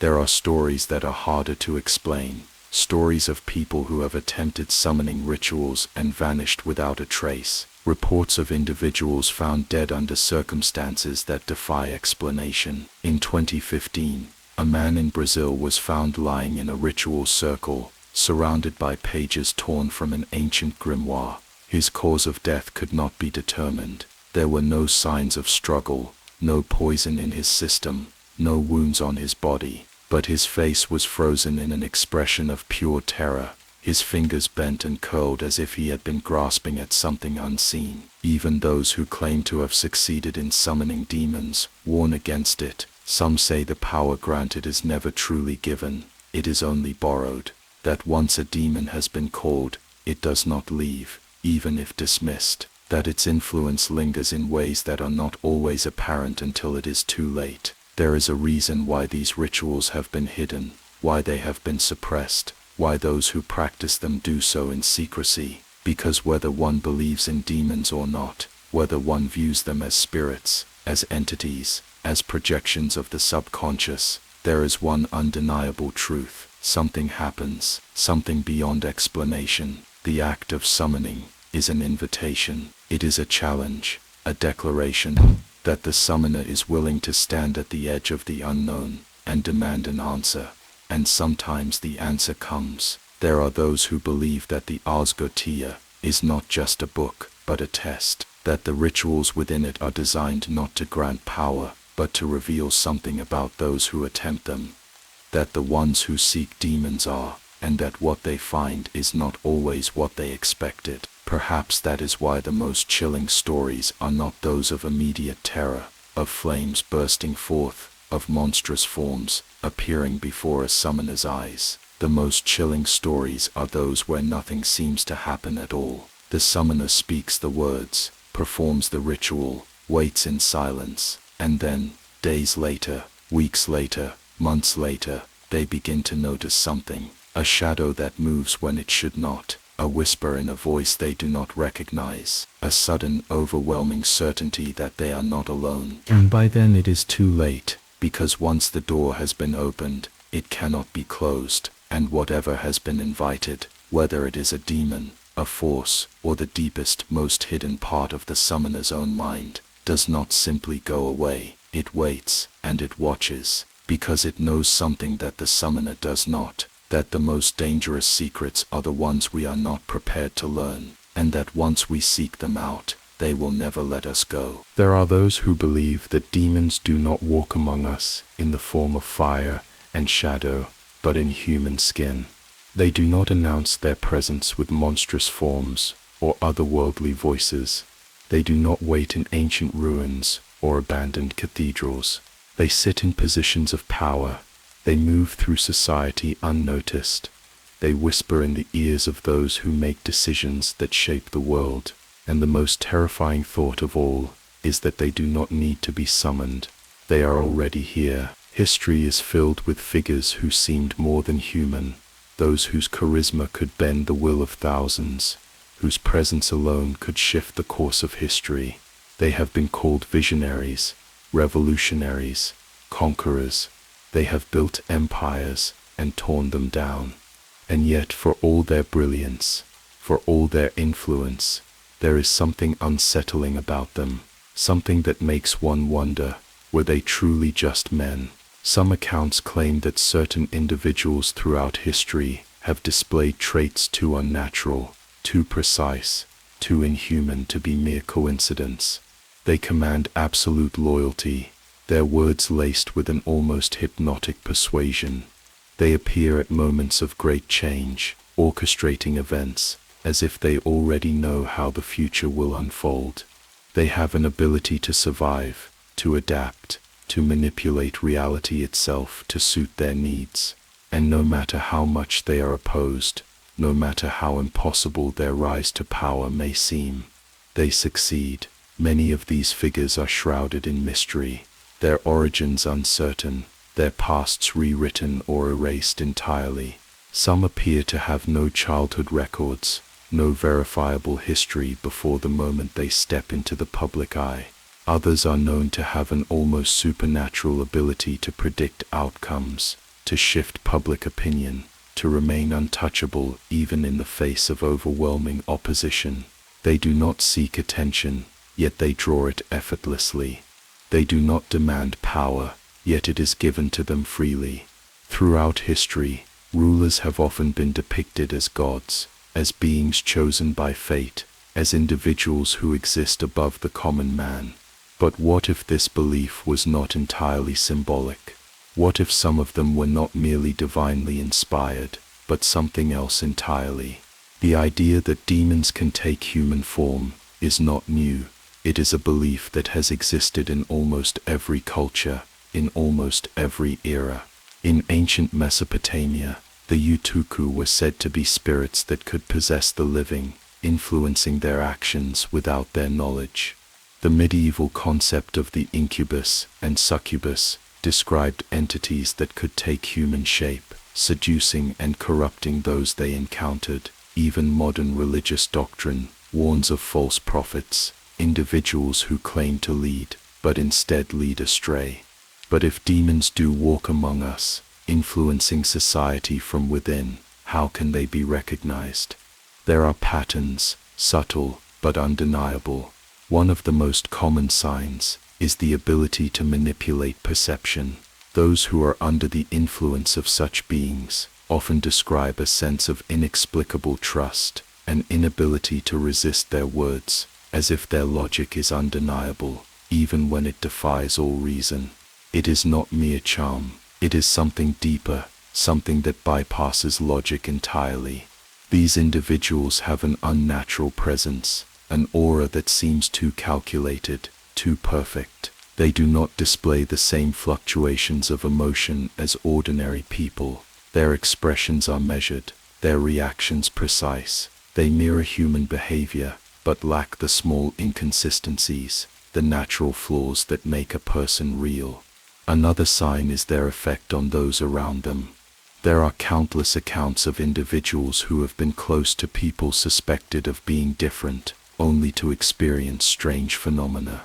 Unexplained illness, sudden misfortunes, a shift in reality itself. People who associate with them for long periods of time often report vivid, unsettling dreams, dreams in which they are spoken to by figures that do not appear human, in languages they do not understand.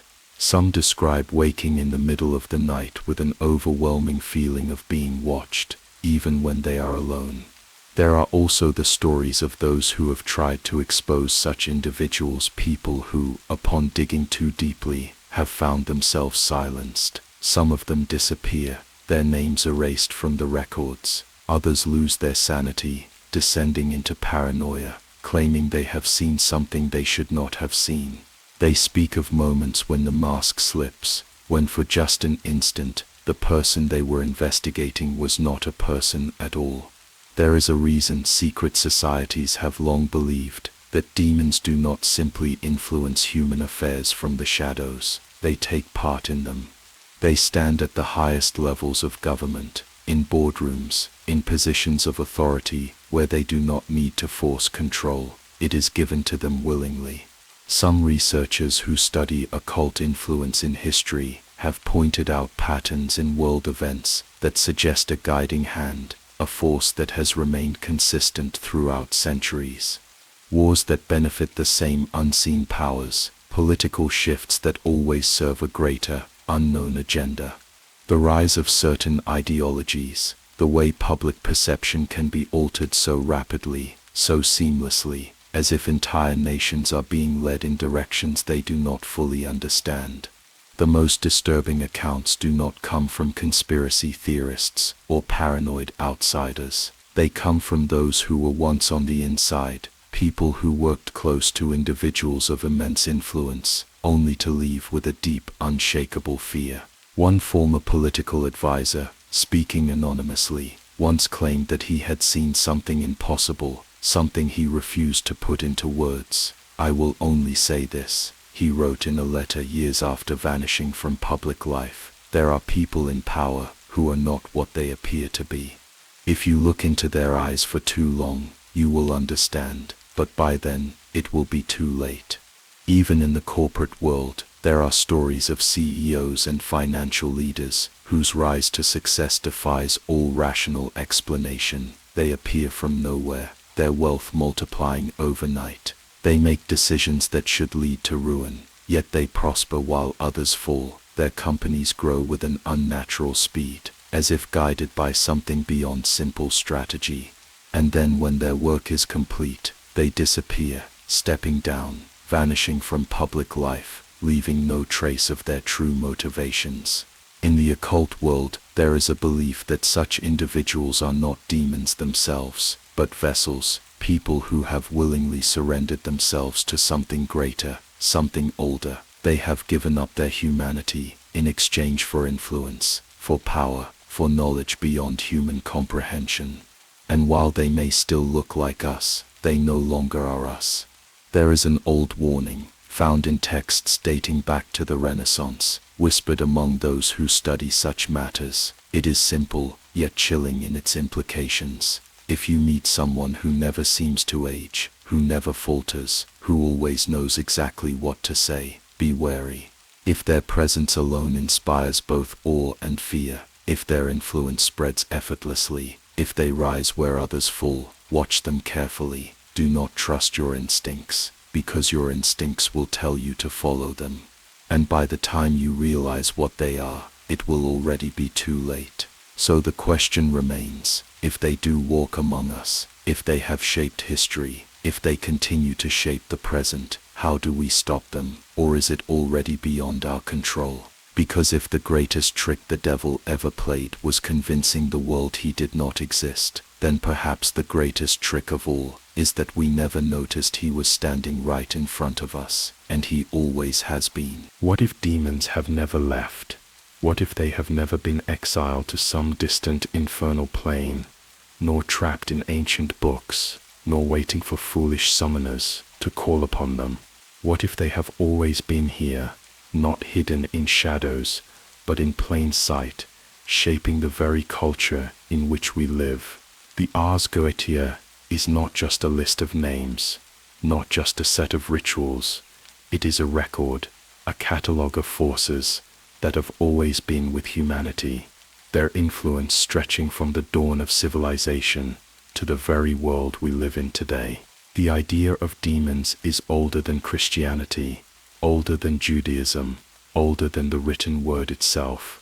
The ancient Sumerians spoke of spirits that walked among men, influencing fate, whispering to kings, guiding the powerful while preying on the weak.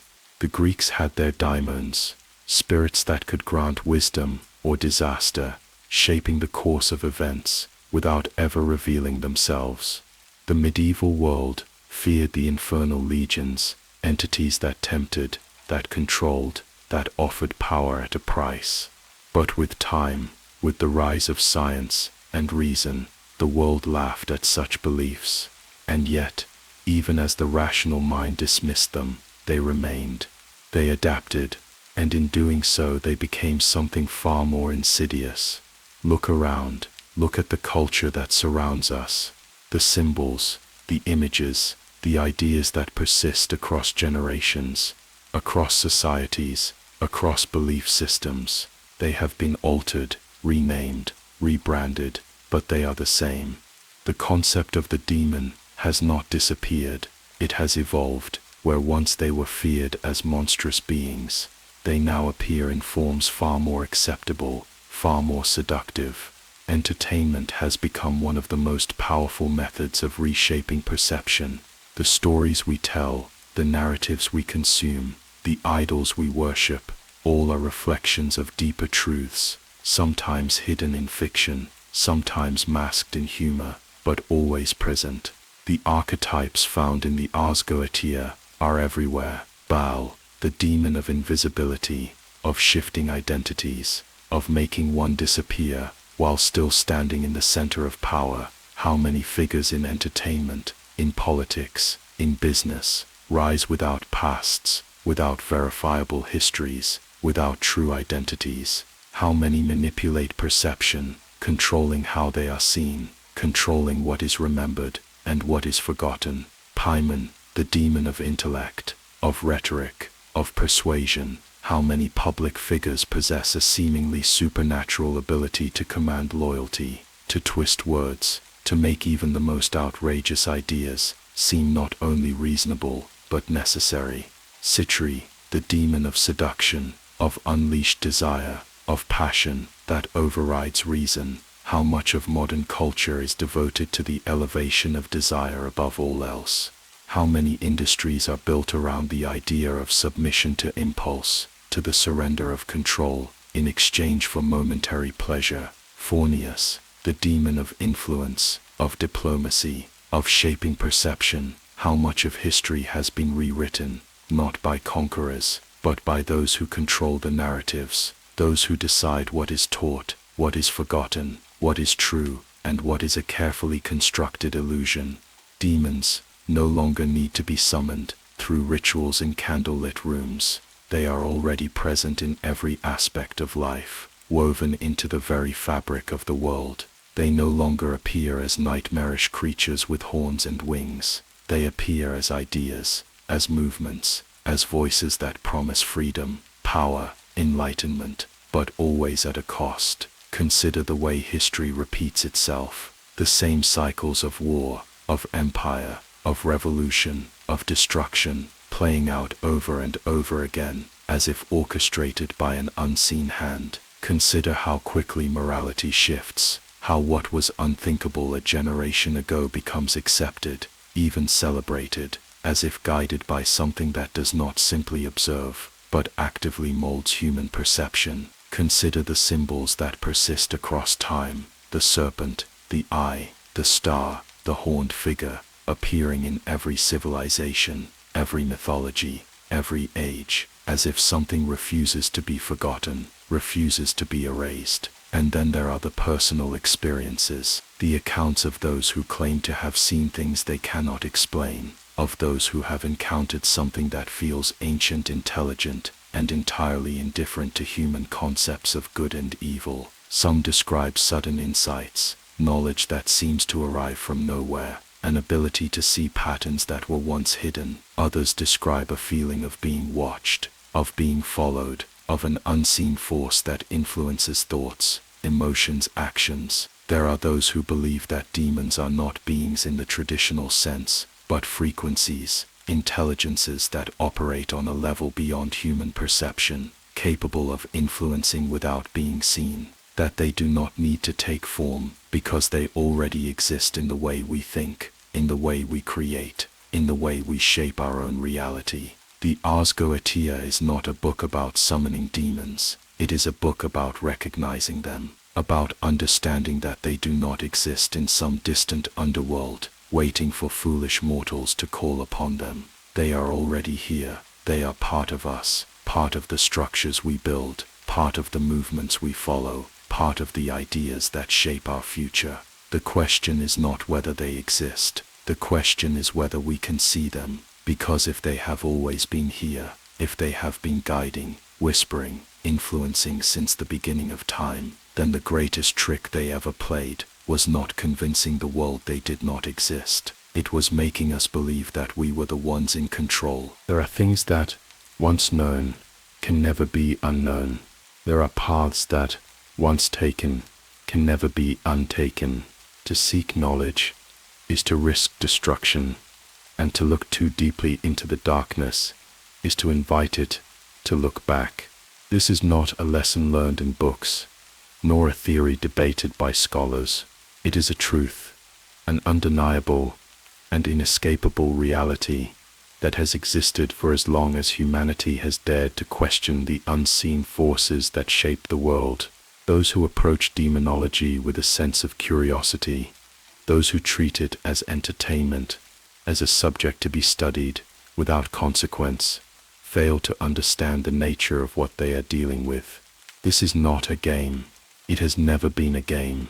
The Ars Goetia is not a collection of myths, nor is it simply a record of forgotten beliefs. It is a warning, written in the language of those who have seen too much, those who have walked too close to the edge. There are countless stories of those who have ignored that warning, people who have sought to control what cannot be controlled, to summon forces they did not understand. The details of these stories vary, the time, the place, the names of those involved, but the outcome is always the same. Some disappear, their lives unravel in ways that defy explanation. Friends and family speak of sudden changes in behavior, of erratic speech, of paranoia that seems to come from nowhere. They are haunted, not by ghosts, not by any visible force, but by something unseen, something that lingers at the edge of perception, waiting. Others lose themselves in the knowledge they sought. They become obsessed, unable to turn away, unable to focus on anything else.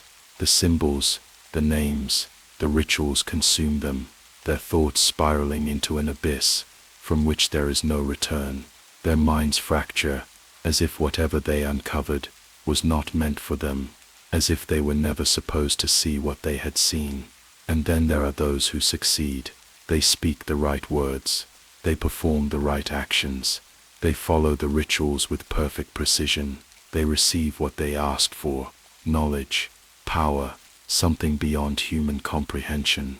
But the price is never what they expected. There is an old belief, whispered among those who have spent their lives studying these things, that demons do not give anything, they trade. And the most dangerous thing about making a trade is that you never truly understand what you are offering until it is too late. Some give away their future, finding that no matter how much they achieve, it is never truly theirs. Some give away their sanity, their grip on reality slipping with each passing day. And some give away something even deeper, something they never even realized they had, until it was gone. There are those who believe that demons are not simply external entities, but reflections of something within us, archetypes, aspects of the subconscious, forces of nature that exist both inside and outside the mind. If this is true, then to summon a demon is not merely to call upon something from beyond, but to awaken something within. And that is where the real danger lies, because once that part of you is awakened, once you have opened the door, you can never truly close it again. The ancient texts do not provide easy answers. They do not tell you what will happen if you call upon the wrong name, if you fail to complete a ritual, if you attract the attention of something that should never have noticed you in the first place. There are too many unknowns, too many variables. What is written in books is only a fraction of the truth, a glimpse of something much larger, much older. The real knowledge is not in the words. It is in what is not written, in what is deliberately left out. There is a reason why so many of these rituals have been erased, why the full versions of these texts have been lost or hidden away. The warnings are there, but they are subtle, buried beneath symbols, disguised as metaphors. Those who think they are deciphering lost wisdom often fail to realize that they are being led down a path that has only one destination. There are stories of people who have spent years searching for the perfect summoning ritual, only to realize, too late, that the act of searching was the ritual itself, that by seeking, they had already given consent, that by wanting to know, they had already made an offering. The greatest trick is not convincing you that demons do not exist. The greatest trick is making you believe that you are the one in control, because the moment you step into this world, the moment you take that first step, you are already playing a game where you do not know the rules. And the ones who do know the rules, they are watching, waiting, and they always collect. There are those who will ignore these warnings, who will see them as exaggerations, as superstition, as nothing more than stories designed to scare those who do not have the courage to seek the truth. Perhaps they are right. Perhaps none of this is real. Perhaps demons are nothing more than the fears of the human mind, shadows cast by ancient myths, illusions created by those who see patterns where none exist. But then again, if that were true, why have these warnings been repeated throughout history? Why do those who dismiss them always return? Years later, their voices quieter, their eyes filled with something they cannot explain. Why do those who laugh at the idea of demons never laugh for long? And why is it that even now, reading these words, you feel the slightest hesitation, that small unshakable thought at the back of your mind? What if they are real? What if they have always been real? And what if, by reading this, by thinking about them, by considering their existence, you have already called them? You would not be the first, and you will not be the last, because knowledge is never free, and some doors once opened do not simply close, they remain, waiting. There are some books that exist only in stories, their pages filled with myths, their origins lost in the whispers of time. But then, there are books that feel different, books that should not exist, books that carry a weight heavier than mere ink and paper. The Ars Goetia is one of those books. To the skeptic, it is nothing more than a medieval manuscript, a collection of names and rituals created by men who lived in an age of superstition. To the believer, it is something far older, something that should have never been written down in the first place. But the real question is not whether it is true or false. The real question is why it refuses to be forgotten. The Ars Goetia is only one part of a larger work, the Lesser Key of Solomon, a grimoire that has fascinated and terrified those who have encountered it for centuries. Its origins are uncertain, attributed to King Solomon, the legendary ruler said to have possessed a ring that allowed him to command spirits, to bend demons to his will, to construct the grandest of temples with forces beyond human comprehension. But historians dismiss this as legend, claiming that the text is merely a product of the Renaissance, a reflection of the time when magic and science walked hand in hand.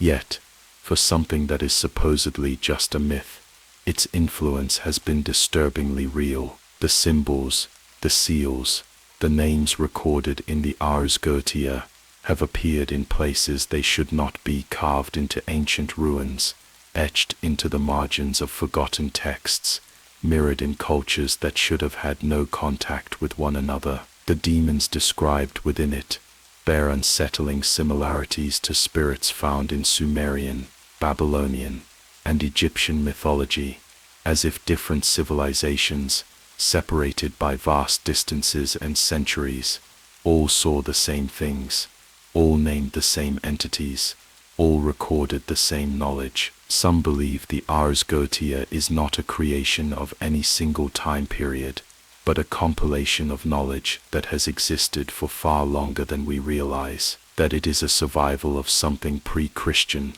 pre-civilization, an inherited record of interactions between humanity and forces that have always been here, that the rituals it describes were not invented, but rediscovered, passed down in secrecy, hidden away from those who sought to erase them. And yet, for all the skepticism surrounding it, one undeniable fact remains: people still use it. Occultists, secret societies, esoteric orders. The Ars Goetia has never been forgotten by those who believe in its power. Its rituals, despite being called superstition, are still performed. Its names, despite being dismissed as fiction, are still spoken. Then those who claim to have worked with it do not treat it as fantasy, they treat it as something dangerous. Throughout history, there have been accounts of people attempting to use the Ars Goetia for their own purposes. Some sought wealth, some sought knowledge, some sought control over the unseen. And while many of these stories have been lost, erased, or dismissed, others have left behind strange and unsettling details. There are stories of scholars who spent years studying the grimoire, only to abruptly stop their research, abandoning their work without explanation. Some disappeared entirely, their notes left behind, unfinished, filled with phrases like "it is not what I thought it was," and "some things should remain secrets." There are records of aristocrats and rulers who were rumored to have dabbled in Gothic rituals, their reigns marked by sudden rises to power, followed by inexplicable downfalls, as if something had helped them, until it no longer did. Even in more modern times, there are whispers of figures in the political and financial world who have ties to these practices, individuals whose success defies logic, whose influence seems unnatural. Documents linking these figures to occult societies have surfaced, only to be dismissed, their authenticity questioned, their sources silenced. But the coincidences continue to pile up, forming a pattern that is impossible to ignore. And then there are the personal stories, accounts of individuals who, out of curiosity or desperation, have attempted the rituals themselves. Some claim nothing happened. They followed the instructions, performed the summoning, spoke the names, and were met with silence. But others tell different stories. Some speak of inexplicable shifts in their lives, following their experiments, unexpected fortune, a sudden change in personality, a sense that they are no longer alone, even in an empty room. Others describe a presence, an overwhelming feeling of being watched, followed, manipulated. Some report strange dreams, messages whispered in languages they do not understand. Some never speak of it at all, because they are never heard from again. Skeptics argue that these stories are merely psychological effects, that those who delve into demonology are primed to see patterns, to create paranoia in their own minds. They say that the Ars Goetia is a historical artifact, a relic of a time when magic was a way to explain the unexplainable. And perhaps they are right. But if they are, then why do those who study it for too long always seem to stop? Why do those who claim to have successfully performed its rituals speak of it in whispers, as if saying too much would bring unwanted attention? Why has the book persisted for so long, resurfacing again and again, never fully disappearing, never truly being forgotten? Reality or fiction? That is the question that has followed the Ars Goetia for centuries. But perhaps that is the wrong question. Perhaps the real question is, does it matter? Because whether it is real in the way we understand reality, or whether it is something else entirely, something psychological, something symbolic, something ancient that we have yet to comprehend, its effect on the world is undeniable. Its presence in history is undeniable. Its influence, even in the modern age, is undeniable. And if something that is supposedly just a myth can persist for so long, shaping the minds and actions of those who seek it, then perhaps in the end, there is no difference between reality and fiction at all. Because once an idea has taken root, once it has spread, Once it has whispered itself into the thoughts of those who are willing to listen, it becomes real. And maybe that is the true power of the Ars Goetia. Not that it reveals the truth, but that it creates it. There are questions that should never be asked, knowledge that should never be sought, and paths that should never be walked. But the problem is that once you start, once you take even a single step into the unknown, the pull is irresistible. The deeper you go, the harder it becomes to turn back. And by the time you realize that some things were never meant to be understood, it's already too late. You came looking for answers. You wanted to know whether the Ars Goetia was real, whether demons exist, whether people throughout history have used forbidden knowledge to shape the world in ways most will never suspect. You wanted to know if there is truth buried beneath the layers of secrecy, superstition, and fear. And perhaps you found more than you expected. The Ars Goetia is not just a book, it is a mirror. It reflects back whatever the reader brings into it. Some see it as mythology, an ancient curiosity. Some see it as a doorway, a guide to power. Some see it as a trap, and some see it as the most dangerous kind of knowledge, the kind that cannot be unlearned, because knowledge is never neutral. Every question carries a price. Every truth demands a sacrifice. The deeper you go, the more you risk. And this is the final truth, the one no book will ever tell you, the one hidden between the lines of every grimoire, every whispered warning, every story of those who sought too much. It is not the demons that are dangerous, it is the people who seek them. They are the ones who cannot stop searching, who push beyond every warning, who convince themselves that they are in control, but they never are. The moment they begin, the moment they take that first step, the balance shifts, and what once seemed like curiosity becomes something else entirely. Some call it obsession, some call it madness, but maybe it is something more fundamental, something woven into human nature itself. The desire to know, to see, to reach beyond the limits of what is allowed. This is the drive that has built civilizations, that has led to discoveries both great and terrible. But it is also the drive that has destroyed men, that has unraveled minds, that has pulled countless seekers into the abyss, an abyss from which there is no return. There are stories, always stories, of those who went too far. The scientist who unlocked something beyond human understanding, only to find himself unable to explain what he had seen. The scholar who read too much, who pieced together fragments of truth scattered across centuries, and in doing so, shattered the foundations of everything he believed.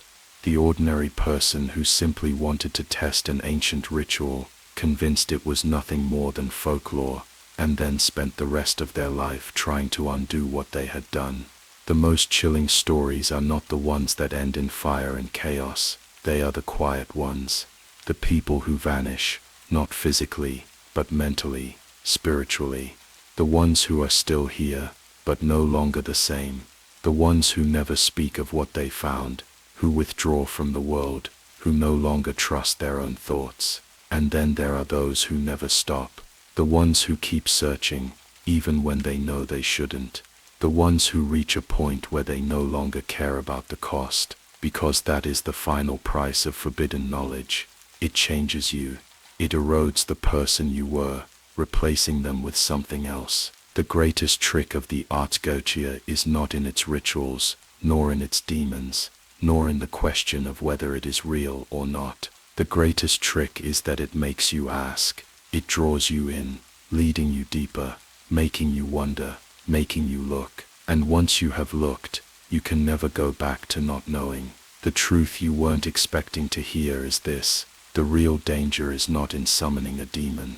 The real danger is in summoning yourself. The version of you that is willing to risk everything for knowledge. The version of you that will never be satisfied. The version of you that keeps searching, no matter the cost. So now, the question is no longer whether the Ars Goetia is real. The question is, are you? Because if you've made it this far, if you've followed this path, if you've ignored every warning, then maybe the answer no longer matters. Maybe the only thing that matters now is what happens next.